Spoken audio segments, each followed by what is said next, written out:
ਨੰਦਿਤਾ ਸੀ ਪੁਰੀ ਦੀ ਪੁਸਤਕ ਜ਼ਿੰਦਗੀ ਦਾ ਨਾਇਕ ਓਮਪੁਰੀ। ਅਗਲਾ ਲੇਖ ਹੈ ਸਿਟੀ ਆਫ ਜੋਏ। ਇਹ 1991 ਦੇ ਫਰਵਰੀ ਮਹੀਨੇ ਦੀ ਗੱਲ ਹੈ। ਮੈਂ ਕਾਲਜ ਖਤਮ ਕਰਨ ਤੋਂ ਬਾਅਦ ਕਲਕੱਤੇ 'ਚ ਟੈਲੀਗ੍ਰਾਫ 'ਚ ਫ੍ਰੀਲਾਂਸਰ ਵਜੋਂ ਕੰਮ ਕਰਨਾ ਸ਼ੁਰੂ ਕਰ ਦਿੱਤਾ ਸੀ। ਇੱਕ ਦਿਨ ਸਵੇਰੇ ਅਖਬਾਰ ਦੇ ਪਹਿਲੇ ਪੰਨੇ ਤੇ ਮੈਂ ਇੱਕ ਰਿਕਸ਼ੇ ਵਾਲੇ ਦੀ ਫੋਟੋ ਦੇਖੀ। ਮੇਰੇ ਮਨ 'ਚ ਉਤਸੁਕਤਾ ਜਾਗੀ ਕਿ ਇਸ ਰਿਕਸ਼ਾ ਵਾਲੇ ਨੇ ਆਖਰ ਕੀ ਖਾਸ ਕੀਤਾ ਹੈ ਜੋ ਅਖਬਾਰ ਵਾਲਿਆਂ ਨੇ ਪਹਿਲੇ ਪੰਨੇ ਤੇ ਇਹਦੀ ਫੋਟੋ ਛਾਪੀ ਹੈ। ਜਦੋਂ ਮੈਂ ਅਖਬਾਰ ਨੇੜਿਓਂ ਦੇਖਾ ਤਾਂ ਪਤਾ ਲੱਗਾ ਇਹ ਅਦਾਕਾਰ ਓਮਪੁਰੀ ਦੀ ਤਸਵੀਰ ਸੀ ਜੋ ਉਨੀ ਦਿਨੀ ਕਲਕੱਤੇ ਆਪਣੀ film city of joy the shooting ਕਰਨ ਆਇਆ ਹੋਇਆ ਸੀ। ਇਸ ਫਿਲਮ 'ਚ ਹਸਾਰੀ ਪਾਲ ਦੀ ਭੂਮਿਕਾ ਨਿਭਾਉਣ ਲਈ ਓਮ ਬਾਕਾਇਦਾ ਰਿਕਸ਼ਾ ਚਲਾਉਣੀ ਸਿੱਖ ਰਿਹਾ ਸੀ ਤੇ ਇਹ ਤਸਵੀਰ ਓਮ ਵੱਲੋਂ ਆਪਣੇ ਕਿਰਦਾਰ ਨਿਭਾਏ ਜਾਣ ਲਈ ਕੀਤੀ ਜਾ ਰਹੀ ਤਿਆਰੀ ਦਰਸਾਉਂਦੀ ਸੀ। ਕਈ ਤਰ੍ਹਾਂ ਦੇ ਵਿਵਾਦਾਂ ਤੇ ਖੱਬੇ ਪੱਖੀ ਸਰਕਾਰ ਵੱਲੋਂ ਖੜੀਆਂ ਕੀਤੀਆਂ ਜਾ ਰਹੀਆਂ ਰੁਕਾਵਟਾਂ ਦੇ ਬਾਵਜੂਦ ਜੈਫ ਦੀ ਟੀਮ ਵੱਲੋਂ ਫਿਲਮ ਦੀ ਕੀਤੀ ਜਾ ਰਹੀ ਸ਼ੂਟਿੰਗ ਕਾਰਨ ਪਿਛਲੇ ਕੁਝ ਹਫ਼ਤਿਆਂ ਤੋਂ ਸ਼ਹਿਰ 'ਚ ਕਈ ਤਰ੍ਹਾਂ ਦੀਆਂ ਚਰਚਾਵਾਂ ਸੁਣਨ ਨੂੰ ਮਿਲ ਰਹੀਆਂ ਸਨ। ਮੇਰੇ ਵਰਗੇ ਨੌਜਵਾਨ ਮੁੰਡੇ ਡਰਟੀ ਡਾਂਸਿੰਗ ਤੇ ਘੋਸਟ ਫਿਲਮ ਦੇ ਸਟਾਰ ਪੈਟ੍ਰਿਕ ਸਵੇਜ਼ੀ ਦੀ ਇੱਕ ਝਲਕ ਦੇਖਣ ਲਈ ਕਮਲੇ ਹੋਏ ਪਏ ਸਨ। ਹਰ ਕਿਸੇ ਦੇ ਦਿਲ 'ਚ ਇਹੀ ਖਾਹਿਸ਼ ਸੀ ਕਿ ਹਾਲੀਵੁੱਡ ਦਾ ਇਹ ਸਿਤਾਰਾ ਉਹਨਾਂ ਨੂੰ ਸ਼ਹਿਰ ਦੇ ਕਿਸੇ ਨਾ ਕਿਸੇ ਡਿਸਕੋ 'ਚ ਮਿਲ ਜਾਏ ਤੇ ਉਹ ਵੀ ਉਸ ਨਾਲ ਡਾਂਸ ਕਰਕੇ ਧੰਨ ਭਾਗ ਹੋ ਜਾਣ। ਸ਼ੂਟਿੰਗ ਮਗਰੋਂ ਪੈਟ੍ਰਿਕ ਤਰੋਤਾਜ਼ਾ ਹੋਣ ਲਈ ਅਕਸਰ ਸ਼ਹਿਰ ਦੇ ਕਿਸੇ ਨਾ ਕਿਸੇ ਡਿਸਕੋ 'ਚ ਡਾਂਸ ਕਰਨ ਚਲਾ ਜਾਂਦਾ ਸੀ। ਮੇਰੇ ਮਨ 'ਚ ਓਮਪੁਰੀ ਦਾ ਬਿਪਲਬ ਰਾਏ ਚੌਧਰੀ ਦੀ ਫਿਲਮ ਸ਼ੋਧ ਵਿਚਲਾ ਮਾਤਾ ਦੇ ਦਾਗਾਂ ਵਾਲਾ ਭਿਆਨਕ ਚਿਹਰਾ ਹੀ ਵਸਿਆ ਹੋਇਆ ਸੀ। ਇਹ ਤੋਂ ਇਲਾਵਾ ਆਕਰੋਸ਼, ਅਰਧ ਸੱਤਿਆ ਤੇ ਤਮਸ ਵਿਚਲੇ ਉਹਦੇ ਕਿਰਦਾਰ ਵੀ ਮੇਰੇ ਤੇ ਹਾਵੀ ਸਨ। ਉਦੋਂ ਮੈਨੂੰ ਇਸ ਗੱਲ ਦਾ ਰਤਾ ਵੀ ਅਹਿਸਾਸ ਨਹੀਂ ਸੀ ਕਿ ਛੇਤੀ ਮੇਰੀ ਜ਼ਿੰਦਗੀ 'ਚ ਇਸ ਵਿਅਕਤੀ ਦੀ ਬਹੁਤ ਖਾਸ ਥਾਂ ਹੋਏਗੀ। ਕੁਝ ਦਿਨ ਮਗਰੋਂ ਮੇਰੇ ਸੰਪਾਦਕ ਜੈਦੀਪ ਸੇਨ ਨੇ ਟੈਲੀਗ੍ਰਾਫ ਲਈ ਓਮਪੁਰੀ ਤੇ ਸ਼ਬਾਨਾ ਆਜ਼ਮੀ ਦੇ ਇੱਕ ਆਰਟੀਕਲ ਲਿਖਣ ਲਈ ਕਿਹਾ। ਮੈਂ ਉਹਨੂੰ ਅੱਗਿਓਂ ਪੁੱਛਿਆ ਕਿ ਕੀ ਇਹਨਾਂ ਦੀ ਥਾਂ ਹਾਲੀਵੁੱਡ ਸਟਾਰ ਪੈਟ੍ਰਿਕ ਸਵੇਜ਼ੀ ਤੇ ਰੋਲੈਂਡ ਜੈਫ ਤੇ ਆਰਟੀਕਲ ਨਹੀਂ ਲਿਖਿਆ ਜਾ ਸਕਦਾ। ਅਸਲ 'ਚ ਮੈਂ ਹਾਲੀਵੁੱਡ ਦੀਆਂ ਇਹਨਾਂ ਹਸਤੀਆਂ ਨਾਲ ਮੁਲਾਕਾਤ ਦਾ ਮੌਕਾ ਨਹੀਂ ਸੀ ਖੁੰਝਾਉਣਾ ਚਾਹੁੰਦੀ। ਸੰਪਾਦਕ ਨੇ ਮੇਰੀਆਂ ਗੱਲਾਂ ਤੇ ਧਿਆਨ ਦਿੱਤੇ ਬਗੈਰ ਕਿਹਾ, ਨਹੀਂ, ਤੂੰ ਫਿਲਹਾਲ ਓਮਪੁਰੀ ਤੇ ਸ਼ਬਾਨਾ ਆਜ਼ਮੀ ਨਾਲ ਹੀ ਇੰਟਰਵਿਊ ਕਰਨੀ ਹੈ। ਮੈਂ ਜਦੋਂ ਇੰਟਰਵਿਊ ਲਈ ਓਮਪੁਰੀ ਨੂੰ ਫੋਨ ਕੀਤਾ ਤਾਂ ਉਹਨੇ ਅਗਲੇ ਦਿਨ ਆਉਣ ਲਈ ਕਿਹਾ ਕਿਉਂਕਿ ਅਗਲੇ ਦਿਨ ਹੋਣ ਵਾਲੀ ਉਹਦੀ ਸ਼ੂਟਿੰਗ ਮੁਲਤਵੀ ਹੋ ਗਈ ਸੀ। ਉਹਨੇ ਕਿਹਾ ਮੇਰੀ ਅਜੇ ਸ਼ੂਟਿੰਗ ਨਹੀਂ ਹੋਣੀ, ਇਸ ਲਈ ਮੈਂ ਬਿਲਕੁਲ ਵਿਹਲਾ। ਓਮ ਤੋਂ ਸਮਾਂ ਲੈ ਕੇ ਮੈਂ ਜਦੋਂ ਹੋਟਲ ਓਬਰਾਏ ਦੇ ਕਮਰਾ ਨੰਬਰ 460 ਦੀ ਘੰਟੀ ਵਜਾਈ ਤਾਂ ਓਮ ਨੂੰ ਦੇਖਦਿਆਂ ਹੀ ਮੈਂ ਮਨ 'ਚ ਸੋਚਿਆ ਕਿੰਨੇ ਗੋਰੇ ਰੰਗ ਦਾ ਬੰਦਾ ਹੈ। ਅਸਲ 'ਚ ਓਮ ਦੀਆਂ ਫਿਲਮਾਂ 'ਚ ਉਸ ਵੱਲੋਂ ਨਿਭਾਏ ਮਜ਼ਦੂਰਾਂ ਦੇ ਕਿਰਦਾਰ ਦੇਖਣ ਮਗਰੋਂ ਮੈਨੂੰ ਲੱਗਦਾ ਸੀ ਇਹ ਵਿਅਕਤੀ ਕਿਸੇ ਕੋਲੇ ਦੀ ਖਾਨ 'ਚੋਂ ਨਿਕਲੇ ਵਿਅਕਤੀ ਵਾਂਗ ਕਾਲਾ ਹੋਏਗਾ। ਸਾਡੀ ਇਸ ਮੁਲਾਕਾਤ ਦਾ ਬਿਰਤਾਂਤ ਓਮ ਬਹੁਤ ਸਵਾਦ ਲੈ ਕੇ ਇਉਂ ਸੁਣਾਉਂਦਾ ਹੈ। ਕਮਰੇ ਦੀ ਘੰਟੀ ਵੱਜਣ ਮਗਰੋਂ ਜਦੋਂ ਮੈਂ ਦਰਵਾਜ਼ਾ ਖੋਲ੍ਹਿਆ ਤਾਂ ਉੱਥੇ ਕੋਈ ਵੀ ਨਹੀਂ ਸੀ। ਮੈਂ ਹੈਰਾਨੀ ਨਾਲ ਚਾਰੋਂ ਪਾਸੇ ਨਜ਼ਰ ਮਾਰੀ। ਫਿਰ ਅਚਾਨਕ ਮੈਂ ਹੇਠਾਂ ਵੱਲ ਦੇਖਿਆ ਤਾਂ ਉੱਥੇ ਮੈਨੂੰ ਇੱਕ ਛੋਟੀ ਜਿਹੀ ਕੁੜੀ ਖੜੀ ਨਜ਼ਰ ਆਈ ਤੇ ਉਸ ਨਾਲ ਹੈਲੋ ਕਰਨ ਤੇ ਕਮਰੇ ਅੰਦਰ ਆਉਣ ਲਈ ਕਹਿਣ ਖਾਤਰ ਮੈਨੂੰ ਕਾਫੀ ਝੁਕਣਾ ਪਿਆ। ਓਮ ਨੂੰ ਖੁਸ਼ਫਹਿਮੀ ਹੈ ਕਿ ਬਹੁਤ ਲੰਬਾ ਹੈ, 5 ਫੁੱਟ 10 ਇੰਚ ਤੇ ਉਹਦੇ ਮੁਕਾਬਲੇ ਮੈਂ 5 ਫੁੱਟ 1 ਇੰਚ ਬਹੁਤ ਛੋਟੀ ਹਾਂ। ਮੈਂ ਜਦੋਂ ਓਮ ਨਾਲ ਇੰਟਰਵਿਊ ਕਰਨ ਗਈ ਤਾਂ ਉਸ ਵੇਲੇ ਆਪਣੇ ਭਤੀਜਿਆਂ ਨੂੰ ਚਿੱਠੀ ਲਿਖਣ 'ਚ ਰੁੱਝਿਆ ਹੋਇਆ ਸੀ। ਉਹਨੇ ਮੈਥੋਂ ਮਾਫੀ ਮੰਗਦਿਆਂ ਕਿਹਾ ਕਿ ਉਹਨੂੰ ਚਿੱਠੀ ਖਤਮ ਕਰਨ 'ਚ ਥੋੜਾ ਜਿਹਾ ਵਕਤ ਹੋਰ ਲੱਗੇਗਾ। ਮੈਂ ਮਨ 'ਚ ਸੋਚਿਆ ਕਿ ਉਹ ਆਪਣੇ ਪਰਿਵਾਰ ਪ੍ਰਤੀ ਕਿੰਨਾ ਜ਼ਿੰਮੇਵਾਰ ਹੈ। ਇੰਟਰਵਿਊ ਦੌਰਾਨ ਉਹ ਬਹੁਤ ਸੰਜੀਦਗੀ ਤੇ ਠਰਮੇ ਨਾਲ ਮੇਰੇ ਹਰ ਸਵਾਲ ਦਾ ਜਵਾਬ ਦਿੰਦਾ ਰਿਹਾ। ਉਹਦੀ ਸਾਦਗੀ ਤੇ ਚੰਗੇ ਵਿਹਾਰ ਨੇ ਮੈਨੂੰ ਮੋਹ ਲਿਆ। ਮੇਰੀ ਇੰਟਰਵਿਊ ਅਜੇ ਖਤਮ ਨਹੀਂ ਸੀ ਹੋਈ ਕਿ ਮੇਰੀ ਟੇਪ ਖਤਮ ਹੋ ਗਈ। ਇਸ ਮੌਕੇ ਮੈਂ ਓਮਪੁਰੀ ਨੂੰ ਆਖਿਆ ਮੈਂ ਇੰਟਰਵਿਊ ਪੂਰੀ ਕਰਨ ਲਈ ਫੇਰ ਆਵਾਂਗੀ। ਅਗਲੇ ਦਿਨ ਮੈਂ ਫੋਟੋਗ੍ਰਾਫਰ ਪ੍ਰਦੀਪ ਘੋਸ਼ ਨੂੰ ਨਾਲ ਲੈ ਕੇ ਵਾਪਸ ਓਮ ਕੋਲ ਗਈ। ਪ੍ਰਦੀਪ ਜਿਸ ਵੇਲੇ ਓਮ ਦੀਆਂ ਤਸਵੀਰਾਂ ਲੈ ਰਿਹਾ ਸੀ ਉਸੇ ਵੇਲੇ ਓਮ ਨੇ ਵੀ ਆਪਣੇ ਕੈਮਰੇ ਨਾਲ ਮੇਰੀ ਇੱਕ ਤਸਵੀਰ ਖਿੱਚੀ। ਇੰਟਰਵਿਊ ਤੋਂ ਬਾਅਦ ਓਮ ਨੇ ਸਾਨੂੰ ਬੀਅਰ ਪੀਣ ਲਈ ਕਿਹਾ। ਮੈਂ ਤਾਂ ਨਾ ਕਰਤੀ ਪਰ ਪ੍ਰਦੀਪ ਨੂੰ ਬੁਰੀ ਤਰ੍ਹਾਂ ਬੀਅਰ ਦੀ ਤਲਬ ਲੱਗੀ ਹੋਈ ਸੀ ਤੇ ਅਖੀਰ ਉਹਨਾਂ ਦੇ ਨਾਲ ਇੱਕ ਗਲਾਸ ਬੀਅਰ ਪੀਣ ਲਈ ਮੈਨੂੰ ਰੁਕਣਾ ਹੀ ਪਿਆ। ਕੁਝ ਦਿਨਾਂ ਬਾਅਦ ਓਮ ਨੇ ਮੇਰੇ ਦਫ਼ਤਰ ਫੋਨ ਕਰਕੇ ਮੈਨੂੰ ਚਾਹ ਪੀਣ ਤੇ ਆਪਣੀ ਤਸਵੀਰ ਲਿਜਾਣ ਦਾ ਸੱਦਾ ਦਿੱਤਾ। ਉਹਨੇ ਕਿਹਾ ਤੁਹਾਡੀ ਤਸਵੀਰ ਬਹੁਤ ਸੋਹਣੀ ਆਈ ਹੈ। ਚਾਹ ਪੀਣ ਪਿੱਛੋਂ ਓਮ ਨੇ ਮੈਨੂੰ ਇਹ ਤਸਵੀਰ ਦਿਖਾਈ। ਮੈਨੂੰ ਅੱਜ ਵੀ ਲੱਗਦਾ ਹੈ ਉਹ ਮੇਰੀ ਸਭ ਤੋਂ ਸੋਹਣੀ ਤਸਵੀਰ ਹੈ। ਚਾਹ ਖਤਮ ਹੋਣ ਮਗਰੋਂ ਜਦੋਂ ਮੈਂ ਓਮ ਤੋਂ ਤਸਵੀਰ ਬਾਰੇ ਪੁੱਛਿਆ ਤਾਂ ਉਹਦਾ ਜਵਾਬ ਸੀ, ਹਾਂ ਉਹ ਤਸਵੀਰ ਤਾਂ ਮੇਰੇ ਕੋਲ ਹੈ ਪਰ ਮੈਂ ਤੁਹਾਨੂੰ ਹੋਰ ਬਣਵਾ ਦਿੰਦਾ।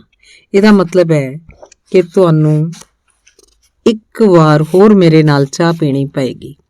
ਇਹ ਕਹਿ ਕੇ ਉਹਨੇ ਫੌਰੀ ਕਮਰੇ ਦੀ ਪੇਂਟਿੰਗ ਤੇ ਮੇਰੀ ਤਸਵੀਰ ਚਿਪਕਾ ਦਿੱਤੀ ਤੇ ਮੈਂ ਮਨ ਹੀ ਮਨ ਫੁੱਲੀ ਨਹੀਂ ਸੀ ਸਮਾ ਰਹੀ। ਉਹ ਤੋਂ ਮਗਰੋਂ ਉਹਨੇ ਕਈ ਵਾਰ ਮੈਨੂੰ ਮਿਲਣ ਲਈ ਬੁਲਾਇਆ। ਅਸੀਂ ਇਕੱਠੇ ਇੱਕ ਦੋ ਸੱਭਿਆਚਾਰਕ ਪ੍ਰੋਗਰਾਮ ਵੀ ਵੇਖਣ ਗਏ, ਪਰ ਛੇਤੀ ਮੈਂ ਮਹਿਸੂਸ ਕਰ ਲਿਆ ਕਿ ਸੱਭਿਆਚਾਰਕ ਪ੍ਰੋਗਰਾਮ ਦੇਖਣ 'ਚ ਓਮ ਦੀ ਕੋਈ ਖਾਸ ਦਿਲਚਸਪੀ ਨਹੀਂ, ਪਰ ਮੈਂ ਵੀ ਉਹਦੇ ਸਾਥ ਨੂੰ ਬਹੁਤ ਮਾਣਿਆ। ਚਾਹ ਦੇ ਕਈ ਕੱਪ ਪੀਣ ਤੇ ਕਮਰਾ ਨੰਬਰ 460 ਵਿੱਚ ਜ਼ਾਇਕੇਦਾਰ ਚਾਵਲ ਸੂਪ ਪੀਣ ਮਗਰੋਂ ਮੈਂ ਓਮਪੁਰੀ ਦੀ ਮੁਹੱਬਤ ਵਿੱਚ ਗ੍ਰਿਫਤਾਰ ਹੋ ਚੁੱਕੀ ਸੀ। ਪਰੰਤੂ ਇਸ ਪ੍ਰੇਮ ਕਹਾਣੀ 'ਚ ਸਭ ਤੋਂ ਵੱਡੀ ਅੜਚਣ ਇਹ ਸੀ ਕਿ ਓਮ ਪਹਿਲਾਂ ਹੀ ਵਿਆਹਿਆ ਹੋਇਆ ਸੀ। ਓਮ ਨੇ ਮੈਨੂੰ ਆਪਣੇ ਵਿਆਹਤਾ ਜੀਵਨ ਦੀਆਂ ਦਿੱਕਤਾਂ ਤੇ ਪਰੇਸ਼ਾਨੀਆਂ ਬਾਰੇ ਵੀ ਦੱਸਿਆ। ਸ਼ੁਰੂ 'ਚ ਮੈਂ ਓਮ ਦੇ ਵਿਆਹੀ ਹੋਣ ਕਰਕੇ ਕਾਫੀ ਪਰੇਸ਼ਾਨ ਸੀ, ਪਰ ਫਿਰ ਵੀ ਓਮ ਵਿੱਚ ਕੁਝ ਅਜਿਹਾ ਜ਼ਰੂਰ ਸੀ ਕਿ ਸਭ ਕਾਸੇ ਦੇ ਬਾਵਜੂਦ ਮੈਨੂੰ ਉਤੇ ਭਰੋਸਾ ਸੀ। ਮੇਰੇ ਲਈ ਇਹ ਰਿਸ਼ਤਾ ਇੱਕ ਵੱਡੇ ਜੂਏ ਵਾਂਗ ਸੀ ਤੇ ਅਖੀਰ ਮੈਂ ਜੂਆ ਖੇਡਣ ਦਾ ਫੈਸਲਾ ਕਰ ਲਿਆ। ਫਿਲਮ ਦੀ ਸ਼ੂਟਿੰਗ ਖਤਮ ਹੋਣ ਮਗਰੋਂ ਓਮ ਦੀ ਰੁਖਸਤੀ ਵੇਲੇ ਮੇਰੀਆਂ ਅੱਖਾਂ 'ਚੋਂ ਹੰਝੂ ਰੁਕਣ ਦਾ ਨਾਂ ਨਹੀਂ ਲੈ ਰਹੇ ਸੀ। ਉਸ ਵੇਲੇ ਓਮ ਨੇ ਮੈਨੂੰ ਨੇਪਾਲ ਲਿਜਾਣ ਦਾ ਫੈਸਲਾ ਕੀਤਾ। ਨੇਪਾਲ ਦਾ ਸਾਡਾ ਇਹ ਦੌਰਾ ਬਹੁਤ ਯਾਦਗਾਰੀ ਹੋ ਨਿਬੜਿਆ। ਉੱਥੇ ਅਸੀਂ ਕਾਠਮੰਡੂ ਤੇ ਧੂਲੀ ਖੇਤ ਗਾਹ ਮਾਰਿਆ ਤੇ ਖੂਬ ਮੌਜ ਮਸਤੀ ਕੀਤੀ। ਉੱਥੇ ਇੱਕ ਦਿਨ ਛੋਟਾ ਜਿਹਾ ਬੱਦਲ ਸਾਡੇ ਕਮਰੇ ਅੰਦਰ ਦਾਖਲ ਹੋ ਗਿਆ, ਜਿਹਨੂੰ ਦੇਖ ਕੇ ਸਾਨੂੰ ਦੋਹਾਂ ਨੂੰ ਬਹੁਤ ਚੰਗਾ ਲੱਗਿਆ। ਦੋ ਮੁਹੱਬਤ ਕਰਨ ਵਾਲਿਆਂ ਲਈ ਹਿਮਾਲਿਆ ਪਰਬਤ ਦੀ ਗੋਦੀ ਵਿੱਚ ਵਸੇ ਇਸ ਦੇਸ਼ ਦਾ ਵਾਤਾਵਰਨ ਬਹੁਤ ਢੁਕਵਾਂ ਸੀ। ਇੱਥੇ ਅਸੀਂ ਦੋਵੇਂ ਆਪੋ ਆਪਣੇ ਰਿਸ਼ਤੇਦਾਰਾਂ ਤੇ ਮਿੱਤਰਾਂ ਦੇ ਡਰ ਤੋਂ ਬਿਨਾਂ ਘੁੰਮ ਫਿਰ ਸਕਦੇ ਸੀ। ਇੱਥੇ ਓਮ ਨੇ ਮੇਰੀ ਹਰ ਨਿੱਕੀ ਵੱਡੀ ਖਾਹਿਸ਼ ਪੂਰੀ ਕੀਤੀ। ਇੱਥੋਂ ਤੱਕ ਕਿ ਓਮ ਮੈਨੂੰ ਇੱਕ ਜੂਆਖਾਨੇ 'ਚ ਵੀ ਲੈ ਕੇ ਗਿਆ, ਜਿੱਥੇ ਮੈਂ 600 ਰੁਪਏ ਜਿੱਤੇ। ਮੈਨੂੰ ਸਾਰਾ ਕੁਝ ਕਿਸੇ ਪਰੀ ਕਥਾ ਵਾਂਗ ਲੱਗ ਰਿਹਾ ਸੀ ਤੇ ਮੈਂ ਇੱਕ ਅਲੜ ਮੁਟਿਆਰ ਵਾਂਗ ਚਾਹੁੰਦੀ ਸੀ ਇਹਦਾ ਅੰਤ ਵੀ ਪਰੀ ਕਥਾਵਾਂ ਵਰਗਾ ਹੀ ਹੋਵੇ। ਓਮ ਕਾਠਮੰਡੂ ਤੋਂ ਬੰਬਈ ਚਲਾ ਗਿਆ ਤੇ ਮੈਂ ਕਲਕੱਤਾ ਵਾਪਸ ਆ ਗਈ। ਹੁਣ ਮੇਰੇ ਜੀਵਨ ਦਾ ਸਭ ਤੋਂ ਔਖਾ ਸਮਾਂ ਸ਼ੁਰੂ ਹੋ ਗਿਆ ਸੀ। ਮੈਨੂੰ ਲੱਗਦਾ ਸੀ ਕਿ ਜ਼ਿੰਮੇਵਾਰੀਆਂ ਤੇ ਕੰਮ ਦਾ ਬੋਝ ਵਧਣ ਨਾਲ ਓਮ ਛੇਤੀ ਮੈਨੂੰ ਭੁੱਲ ਜਾਏਗਾ। ਮੈਂ ਬਹੁਤ ਦੁਖੀ ਤੇ ਪਰੇਸ਼ਾਨ ਰਹਿਣ ਲੱਗੀ। ਸਭ ਤੋਂ ਮੁਸ਼ਕਲ ਗੱਲ ਇਹ ਸੀ ਕਿ ਮੈਂ ਆਪਣੀਆਂ ਸਹੇਲੀਆਂ ਨੂੰ ਵੀ ਓਮ ਬਾਰੇ ਨਹੀਂ ਦੱਸ ਸਕਦੀ ਸੀ, ਕਿਉਂਕਿ ਉਹਨਾਂ ਸਭ ਨੂੰ ਮੇਰੀ ਸ਼ਾਦੀशुदा ਵਿਅਕਤੀ ਨਾਲ ਮੁਹੱਬਤ ਕਰਨ ਦੀ ਗੱਲ ਹਜ਼ਮ ਨਹੀਂ ਸੀ ਹੋਣੀ। ਇਸ ਤੋਂ ਇਲਾਵਾ ਮੈਂ ਮੀਡੀਆ ਤੋਂ ਵੀ ਬਹੁਤ ਚੌਕਸ ਸੀ। ਮੇਰੇ ਕੋਲ ਕੇਵਲ ਇੱਕ ਹੀ ਚੀਜ਼ ਸੀ, ਮੇਰਾ ਅੰਦਰਲਾ ਵਿਸ਼ਵਾਸ ਤੇ ਓਮ ਤੇ ਪੱਕਾ ਭਰੋਸਾ। ਉਹ ਛੇਤੀ ਮੈਨੂੰ ਕਲਕੱਤੇ ਮਿਲਣ ਆਇਆ। ਫਿਰ ਇਸ ਤੋਂ ਬਾਅਦ ਜਦੋਂ ਵੀ ਉਹਨੂੰ ਆਪਣੀ ਸ਼ੂਟਿੰਗ ਤੋਂ ਜ਼ਰਾ ਵੇਲ ਮਿਲਦੀ, ਉਹ ਕੁਝ ਦਿਨ ਮੇਰੇ ਨਾਲ ਬਿਤਾਉਣ ਲਈ ਕਲਕੱਤੇ ਆ ਜਾਂਦਾ। ਅਸੀਂ ਆਪਣੇ ਜਾਣ ਪਛਾਣ ਵਾਲੇ ਲੋਕਾਂ ਤੋਂ ਬਚਣ ਲਈ ਖੁਦ ਨੂੰ ਹੋਟਲ ਦੇ ਕਮਰੇ 'ਚ ਬੰਦ ਕਰ ਲੈਂਦੇ ਤੇ ਬਾਹਰ ਅਸੀਂ ਹਮੇਸ਼ਾ ਪਤੀ ਪਤਨੀ ਵਜੋਂ ਦਸਤਖਤ ਕਰਦੇ। ਓਮ ਲਈ ਇਹ ਬਹੁਤ ਔਖਾ ਵੇਲਾ ਸੀ। ਨਾ ਤਾਂ ਉਹ ਮੇਰੇ ਨਾਲ ਰਹਿ ਸਕਦਾ ਸੀ, ਨਾ ਹੀ ਮੇਰੇ ਬਗੈਰ। 2 ਸਾਲ ਕਲਕੱਤਾ ਦੇ ਕਈ ਚੱਕਰ ਲਾਉਣ ਤੇ ਰੋਜ਼ਾਨਾ 2 ਘੰਟਿਆਂ ਬੱਧੀ ਆਪਸੀ ਫੋਨਾਂ ਤੋਂ ਬਾਅਦ 1 ਮਈ 1993 ਨੂੰ ਅਸੀਂ ਵਿਆਹ ਦੇ ਬੰਧਨ 'ਚ ਬੱਝ ਗਏ। ਮਹਾਰਾਸ਼ਟਰ 'ਚ 1 ਮਈ ਮਜ਼ਦੂਰ ਦਿਵਸ ਵਜੋਂ ਮਨਾਇਆ ਜਾਂਦਾ ਹੈ। ਇਸ ਦਿਨ ਛੁੱਟੀ ਹੋਣ ਕਾਰਨ ਹਰ ਤਰ੍ਹਾਂ ਦੀਆਂ ਜ਼ਰੂਰੀ ਸੇਵਾਵਾਂ ਵੀ ਠੱਪ ਰਹਿੰਦੀਆਂ। ਸਪਸ਼ਟ ਸੀ ਕਿ ਵਿਆਹ ਵਾਲੇ ਦਿਨ ਦੋਸਤਾਂ ਨਾਲ ਬਾਹਰ ਪਾਰਟੀ ਕਰਨ ਦਾ ਖਿਆਲ ਸਿਰੇ ਨਾ ਚੜ ਸਕਿਆ, ਕਿਉਂਕਿ ਇਸ ਦਿਨ ਸਾਰੀਆਂ ਜਨਤਕ ਥਾਵਾਂ ਤੇ ਸ਼ਰਾਬ ਪੀਣ ਦੀ ਮਨਾਹੀ ਹੁੰਦੀ ਹੈ। ਅਖੀਰ ਅਸੀਂ ਘਰ 'ਚ ਹੀ ਨਿੱਕੀ ਜਿਹੀ ਪਾਰਟੀ ਕਰਨ ਦਾ ਫੈਸਲਾ ਕਰ ਲਿਆ। ਵਿਆਹ ਵਾਲੇ ਦਿਨ ਸਵੇਰੇ ਓਮ ਦੇ ਧਿਆਨ 'ਚ ਆਇਆ ਕਿ ਉਹਦੀ ਕਾਰ 'ਚ ਪੈਟਰੋਲ ਕਾਫੀ ਘੱਟ ਹੈ। ਅਸੀਂ ਓਮ ਦੇ ਇੱਕ ਵਕੀਲ ਦੋਸਤ ਸੁਭਾਸ਼ ਸ਼ਾਹ ਦੇ ਵਰਲੀ ਸਥਿਤ ਘਰ 'ਚ ਵਿਆਹ ਕਰਵਾਉਣਾ ਸੀ। ਅਖੀਰ ਅਸੀਂ ਆਪਣੀ ਕਾਰ ਦੇ ਸ਼ੀਸ਼ੇ ਹੇਠਾਂ ਕਰ ਲਏ ਤਾਂ ਜੋ AC ਬੰਦ ਰੱਖ ਕੇ ਕੁਝ ਪੈਟਰੋਲ ਤਾਂ ਬਚਾਇਆ ਜਾ ਸਕੇ। ਅਖੀਰ ਮਈ ਦੇ ਉਸ ਗਰਮੀ ਭਰੇ ਦਿਨ ਪਰੇਸ਼ਾਨ ਹੋ ਕੇ ਅਸੀਂ ਸੁਭਾਸ਼ ਸ਼ਾਹ ਦੇ ਘਰ ਪੁੱਜੇ। ਸਾਡਾ ਵਿਆਹ ਆਰੀਆ ਸਮਾਜੀ ਰਸਮਾਂ ਅਨੁਸਾਰ ਹੋਇਆ। ਓਮ ਚਾਹੁੰਦਾ ਸੀ ਸਾਡਾ ਵਿਆਹ ਬਹੁਤ ਹੀ ਸਾਦਾ ਤਰੀਕੇ ਨਾਲ ਹੋਵੇ। ਓਮ ਨੂੰ ਬਹੁਤੀਆਂ ਰਸਮਾਂ ਤੋਂ ਵੀ ਚਿੜ ਸੀ। ਇਸ ਮੌਕੇ ਓਮ ਨੇ ਹੱਸਦਿਆਂ ਹੋਇਆਂ ਪੰਡਤ ਨੂੰ ਕਿਹਾ ਕਿ ਜੇਕਰ ਉਹ ਵਿਆਹ ਦੀਆਂ ਰਸਮਾਂ ਅੱਧੀਆਂ ਕਰ ਦੇਗਾ ਤਾਂ ਉਹਨੂੰ ਦੁੱਗਣੀ ਦਕਸ਼ਣਾ ਦੇਗਾ। ਓਮ ਦਾ ਨਜ਼ਦੀਕੀ ਦੋਸਤ ਨੀਰਜ ਸ਼ਰਮਾ ਤੇ ਉਹਦੀ ਪਤਨੀ ਚਿਤਰਾ, ਜੋ ਮੇਰੀ ਵੀ ਸਹੇਲੀ ਸੀ, ਤੋਂ ਇਲਾਵਾ ਗੋਬਿੰਦ ਨਹਿਲਾਨੀ ਵੀ ਇਸ ਮੌਕੇ ਮੌਜੂਦ ਸਨ। ਇਸ ਮੌਕੇ ਮੈਂ ਗੁਲਾਬੀ ਰੰਗ ਦੀ ਤੰਗੇਲ ਸਾੜੀ ਪਹਿਨੀ ਤੇ ਓਮ ਨੇ ਵੇਸ਼ਟੀ। ਇਸ ਮੌਕੇ ਮੈਂ ਚਿਤਰਾ ਤੋਂ ਗਹਿਣੇ ਲੈ ਕੇ ਪਾਏ, ਕਿਉਂਕਿ ਮੈਂ ਆਪਣੇ ਗਹਿਣੇ ਕਲਕੱਤੇ ਭੁੱਲ ਆਈ ਸੀ। ਇਸ ਮੌਕੇ ਗੋਬਿੰਦ ਨਹਿਲਾਨੀ ਨੇ ਆਪਣੇ ਕੈਮਰੇ ਨਾਲ ਸਾਡੇ ਵਿਆਹ ਦੀਆਂ ਤਸਵੀਰਾਂ ਖਿੱਚੀਆਂ। ਨਹਿਲਾਨੀ ਇੱਕ ਵਧੀਆ ਸਿਨੇਮੈਟੋਗ੍ਰਾਫਰ ਹਨ, ਜੋ ਸਧਾਰਨ ਕੈਮਰੇ ਨਾਲ ਵੀ ਤਸਵੀਰਾਂ 'ਚ ਰੂਹ ਫੂਕ ਦਿੰਦੇ ਹਨ। ਉੱਥੋਂ ਅਸੀਂ ਜਦੋਂ ਇੱਕ ਵਿਆਹੇ ਜੋੜੇ ਵਜੋਂ ਵਾਪਸ ਆ ਰਹੇ ਸੀ ਤਾਂ ਓਮ ਨੇ ਘਰ ਦੇ ਨੇੜੇ ਪਹੁੰਚ ਕੇ ਮੇਰੇ ਤੇ ਇੱਕ ਸਰਸਰੀ ਨਜ਼ਰ ਮਾਰਦਿਆਂ ਆਪਣੇ ਤੇਲ ਮੀਟਰ ਨੂੰ ਦੇਖਿਆ ਤੇ ਖਿੜਕੀਆਂ ਬੰਦ ਕਰਕੇ ਏਸੀ ਚਲਾਉਂਦਿਆਂ ਕਿਹਾ, ਲੈ ਹੁਣ ਫਿਕਰ ਵਾਲੀ ਕੋਈ ਗੱਲ ਨਹੀਂ। ਘਰ ਪਹੁੰਚਣ ਲਈ ਗੱਡੀ 'ਚ ਪੂਰਾ ਤੇਲ ਹੈ ਤੇ ਏਸੀ ਵੀ ਚਲਾਇਆ ਜਾ ਸਕਦਾ ਹੈ। ਓਮ ਇੱਦਾਂ ਦਾ ਹੀ ਹੈ, ਹਮੇਸ਼ਾ ਵਿਵਹਾਰਕ ਪਹੁੰਚ ਅਪਣਾਉਣ ਵਾਲਾ। ਘਰ ਪਰਤ ਕੇ ਓਮ ਨੇ ਆਪਣੇ ਕੁਝ ਮਿੱਤਰਾਂ ਤੇ ਪਰਿਵਾਰ ਦੇ ਜੀਆਂ ਨੂੰ ਆਪਣੇ ਵਿਆਹ ਦੀ ਖਬਰ ਦੇਣ ਲਈ ਬੁਲਾਇਆ। ਨਸੀਰੁੱਦੀਨ ਸ਼ਾਹ ਜੋ ਉਸ ਰਾਤ ਦਿੱਲੀ ਤੋਂ ਪਰਤੇ ਸਨ, ਫੌਰੀ ਫੁੱਲਾਂ ਦਾ ਗੁਲਦਸਤਾ ਲੈ ਕੇ ਸਾਨੂੰ ਸ਼ੁਭ ਇਸ਼ਾਵਾਂ ਦੇਣ ਲਈ ਪਹੁੰਚੇ।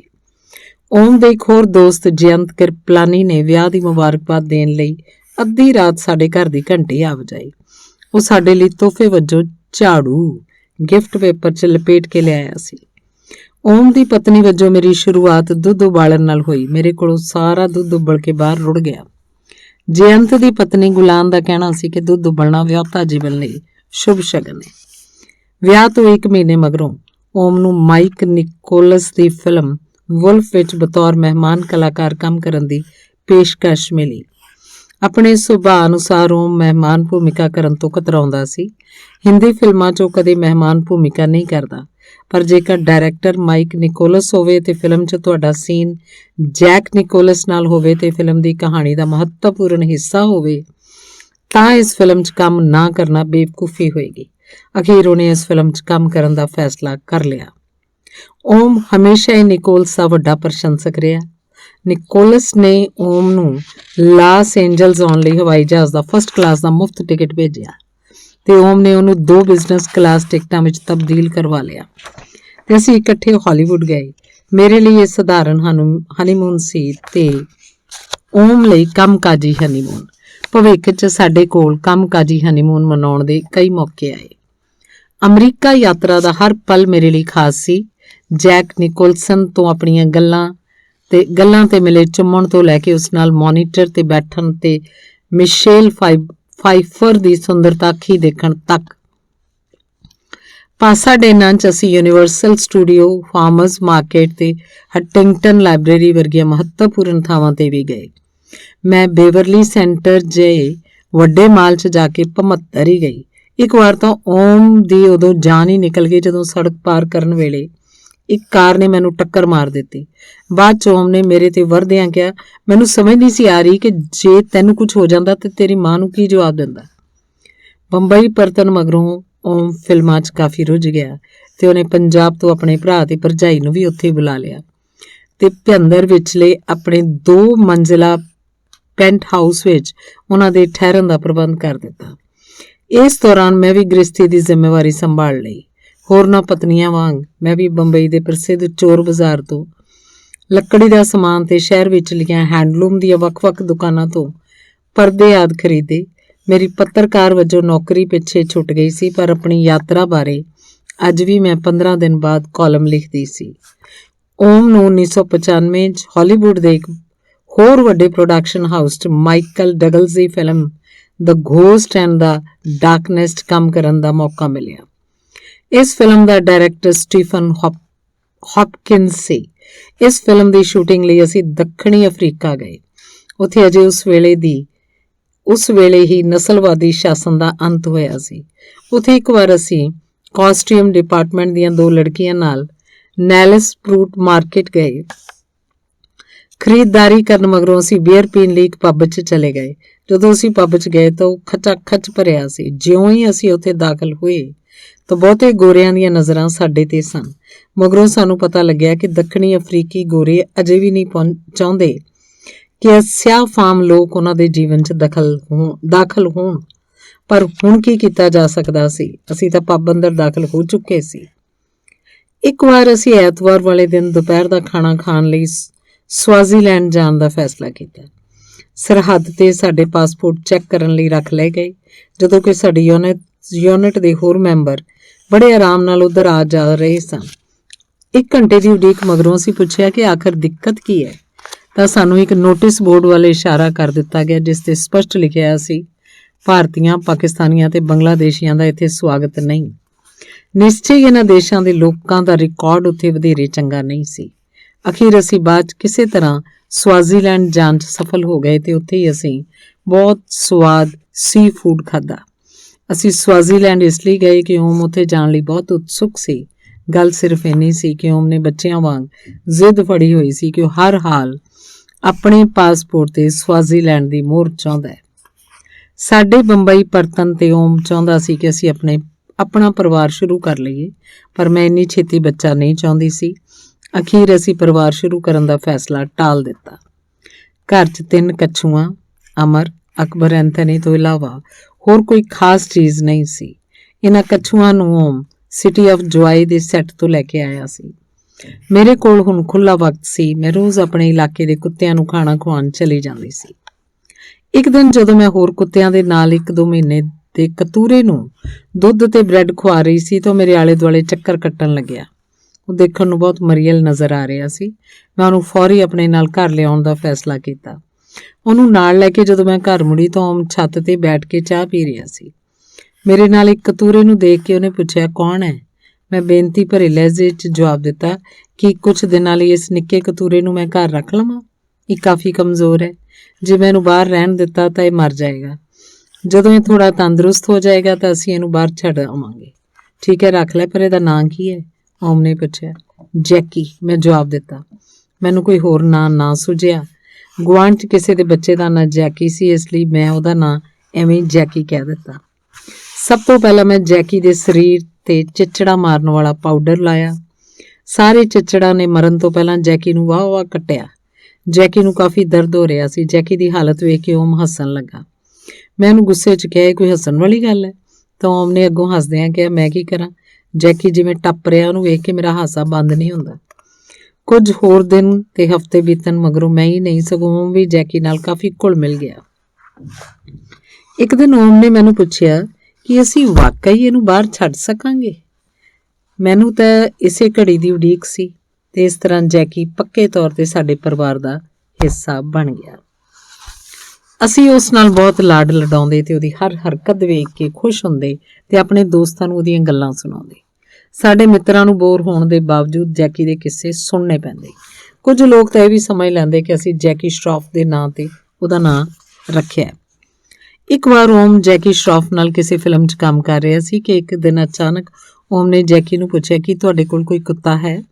ਜੈਕੀ ਦਾ ਜਵਾਬ ਨਾ ਸੀ ਤੇ ਉਹਨੇ ਕਿਹਾ ਕਿ ਉਹਨੂੰ ਕੁੱਤੇ ਜ਼ਿਆਦਾ ਚੰਗੇ ਨਹੀਂ ਲੱਗਦੇ ਤੇ ਨਾ ਹੀ ਭਵਿੱਖ 'ਚ ਉਹਦਾ ਕੁੱਤਾ ਰੱਖਣ ਦਾ ਕੋਈ ਇਰਾਦਾ ਹੈ। ਓਮ ਨੇ ਜ਼ੋਰ ਦੇ ਕੇ ਆਖਿਆ, ਤੁਹਾਨੂੰ ਇੱਕ ਕੁੱਤਾ ਜ਼ਰੂਰ ਪਾਲ ਲੈਣਾ ਚਾਹੀਦਾ ਹੈ। ਕਿਉਂ? ਜੈਕੀ ਨੇ ਸਵਾਲ ਕੀਤਾ। ਓਮ ਦਾ ਕਹਿਣਾ ਸੀ ਕਿਉਂਕਿ ਫਿਰ ਤੁਸੀਂ ਉਹਨੂੰ ਓਮ ਕਹਿ ਕੇ ਬੁਲਾ ਸਕਦੇ ਹੋ। ਜੈਕੀ ਨੂੰ ਗੱਲ ਸਮਝ ਨਾ ਆਈ ਤੇ ਉਹ ਹੈਰਾਨੀ ਨਾਲ ਓਮ ਵੱਲ ਵੇਖ ਰਿਹਾ ਸੀ। ਜੈਕੀ ਨੇ ਸਵਾਲੀਆ ਲਹਿਜੇ 'ਚ ਪੁੱਛਿਆ, ਮੈਨੂੰ ਭਲਾ ਅਜਿਹਾ ਕਰਨ ਦੀ ਕੀ ਲੋੜ ਹੈ? ਓਮ ਨੇ ਸ਼ਰਾਰਤੀ ਹਾਸਾ ਹੱਸਦਿਆਂ ਕਿਹਾ, ਗੱਲ ਸੁਣੋ, ਮੇਰੇ ਕੋਲ ਇੱਕ ਕੁੱਤਾ ਹੈ ਜਿਹਦਾ ਨਾਂ ਜੈਕੀ ਹੈ। ਓਮ ਦੀ ਗੱਲ ਸੁਣ ਕੇ ਜੈਕੀ ਸ਼ਰੌਫ ਹਾਸੇ 'ਚ ਓਮ ਨੂੰ ਮਾਰਨ ਲਈ ਉਲਰਿਆ। ਜੈਕੀ ਸੱਚਮੁੱਚ ਸਾਡੇ ਪਰਿਵਾਰ ਦਾ ਹਿੱਸਾ ਬਣ ਚੁੱਕਾ ਸੀ। ਓਮ ਜਦੋਂ ਵੀ ਸ਼ੂਟਿੰਗ ਤੋਂ ਵਾਪਸ ਆਉਂਦਾ ਤਾਂ ਅਜੇ ਘਰ ਤੋਂ 10 ਮਿੰਟ ਦੀ ਦੂਰੀ ਤੇ ਹੁੰਦਾ ਕਿ ਜੈਕੀ ਨੂੰ ਉਹਦੀ ਗੰਧ ਆ ਜਾਂਦੀ ਤੇ ਉਹ ਘਰ 'ਚ ਇੱਧਰ ਉੱਧਰ ਦੌੜਦਾ ਤੇ ਜ਼ੋਰ-ਜ਼ੋਰ ਨਾਲ ਪੂਛ ਹਿਲਾਉਂਦਾ। ਜਦੋਂ ਸਾਡੇ ਘਰ ਈਸ਼ਾਨ ਨੇ ਜਨਮ ਲਿਆ ਤਾਂ ਸਾਡਾ ਧਿਆਨ ਵੰਡਿਆ ਗਿਆ, ਪਰ ਜੈਕੀ ਨੇ ਈਸ਼ਾਨ ਨਾਲ ਹਮੇਸ਼ਾ ਬਹੁਤ ਮੋਹ ਕੀਤਾ। ਈਸ਼ਾਨ ਜਦੋਂ ਥੋੜਾ ਵੱਡਾ ਹੋਇਆ ਉਹ ਜੈਕੀ ਨਾਲ ਖੇਡਣ ਲੱਗਿਆ। ਉਹ ਜੈਕੀ ਨੂੰ ਹਮੇਸ਼ਾ ਜੈਕੀ ਭਈਆ ਕਹਿ ਕੇ ਬੁਲਾਉਂਦਾ ਸੀ। ਕੋਈ 12 ਵਰ੍ਹਿਆਂ ਮਗਰੋਂ ਜੈਕੀ ਦੀ ਦਿਲ ਦੀ ਬਿਮਾਰੀ ਕਾਰਨ ਅਕਤੂਬਰ 2007 'ਚ ਮੌਤ ਹੋ ਗਈ। ਜਦੋਂ ਜੈਕੀ ਦੀ ਮੌਤ ਹੋਈ ਉਸ ਵੇਲੇ ਓਮ ਚੰਡੀਗੜ੍ਹ ਸੀ ਤੇ ਜੈਕੀ ਦੀ ਅੰਤਿਮ ਵਿਦਾਇਗੀ 'ਚ ਸ਼ਾਮਲ ਨਾ ਹੋ ਸਕਿਆ। ਓਮ ਨੂੰ ਉਹਦੀ ਕਮੀ ਕਾਫੀ ਮਹਿਸੂਸ ਹੁੰਦੀ ਹੈ ਕਿਉਂਕਿ ਓਮ ਜਦੋਂ ਵੀ ਘਰ ਮੁੜਦਾ ਸੀ ਜੈਕੀ ਉਹਦੇ ਆਲੇ ਦੁਆਲੇ ਪੂਛ ਹਿਲਾਉਂਦਾ ਘੁੰਮਦਾ ਰਹਿੰਦਾ ਸੀ। ਧੰਨਵਾਦ। ਅਗਲਾ ਲੇਖ ਹੈ ਜਿੱਤ ਅਤੇ ਹਾਰ। ਓਮ ਲਈ 1997 ਦਾ ਵਰ੍ਹਾ ਬਹੁਤ ਯਾਦਗਾਰੀ ਰਿਹਾ। ਉਹ ਵਰ੍ਹੇ ਸਾਡੇ ਘਰ ਈਸ਼ਾਨ ਨੇ ਜਨਮ ਲਿਆ। ਸਾਰੀਆਂ ਦੁਸ਼ਵਾਰੀਆਂ ਦੇ ਬਾਵਜੂਦ ਉਸ ਨੰਨੀ ਜਿੰਦ ਨੇ ਜ਼ਿੰਦਗੀ ਦੀ ਜੰਗ ਜਿੱਤ ਲਈ ਸੀ ਤੇ ਸਾਡੇ ਲਈ ਬਹੁਤ ਵੱਡੇ ਜਸ਼ਨ ਦਾ ਸਬੱਬ ਸੀ।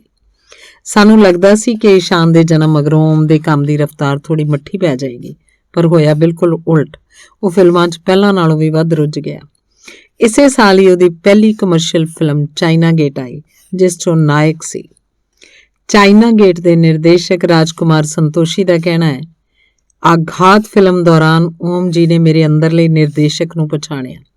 ਇੱਥੋਂ ਤੱਕ ਕਿ ਉਹਨਾਂ ਗੋਬਿੰਦ ਜੀ ਨੂੰ ਕਹਿ ਦਿੱਤਾ ਕਿ ਇਹਨੂੰ ਆਪਣੀ ਫਿਲਮ ਦੇ ਸੈੱਟ ਤੋਂ ਬਾਹਰ ਕੱਢ ਦੇ, ਇਹ ਤਾਂ ਨਿਰਦੇਸ਼ਕ ਬਣਨ ਦੇ ਕਾਬਲ ਹੈ। ਇੰਨਾ ਹੀ ਨਹੀਂ, ਉਹਨਾਂ ਨੇ ਮੈਨੂੰ ਕਿਹਾ ਕਿ ਉਹ ਮੇਰੀ ਪਹਿਲੀ ਫਿਲਮ 'ਚ ਜ਼ਰੂਰ ਕੰਮ ਕਰਨਗੇ ਤੇ ਉਹਨਾਂ ਆਪਣੀ ਕਈ ਗੱਲ ਪੁਗਾਈ ਵੀ। ਜਦੋਂ ਮੈਂ ਇਸ ਫਿਲਮ ਦੀ ਪਟਕਥਾ ਲਿਖੀ ਤਾਂ ਓਮਪੁਰੀ ਹੀ ਮੇਰੇ ਲਈ ਧਰਮਿੰਦਰ ਤੇ ਅਮਿਤਾਭ ਬੱਚਨ ਸਨ। ਇਸੇ ਵਰੇ ਫਿਲਮ ਈਸਟ ਇਜ਼ ਈਸਟ ਨੇ ਓਮ ਦੇ ਫਿਲਮੀ ਕਰੀਅਰ ਨੂੰ 4 ਚੰਨ ਲਾਏ। ਅਗਲੇ ਸਾਲ ਜਦੋਂ ਕਾਨ ਫਿਲਮ ਮੇਲੇ ਤੇ ਆਏ ਫੋਨ 'ਚ ਓਮ ਨੂੰ ਦੱਸਿਆ ਗਿਆ ਕਿ ਇਸ ਫਿਲਮ ਦੀ ਸਕਰੀਨਿੰਗ ਮਗਰੋਂ ਦਰਸ਼ਕਾਂ ਵੱਲੋਂ ਖੜੇ ਹੋ ਕੇ ਵਜਾਈਆਂ ਗਈਆਂ ਤਾੜੀਆਂ ਰੁਕਣ ਦਾ ਨਾਂ ਹੀ ਨਹੀਂ ਸੀ ਲੈ ਰਹੀਆਂ, ਉਦੋਂ ਸਾਨੂੰ ਇਸ ਫਿਲਮ ਦੀ ਸਫਲਤਾ ਦਾ ਅਹਿਸਾਸ ਹੋਇਆ।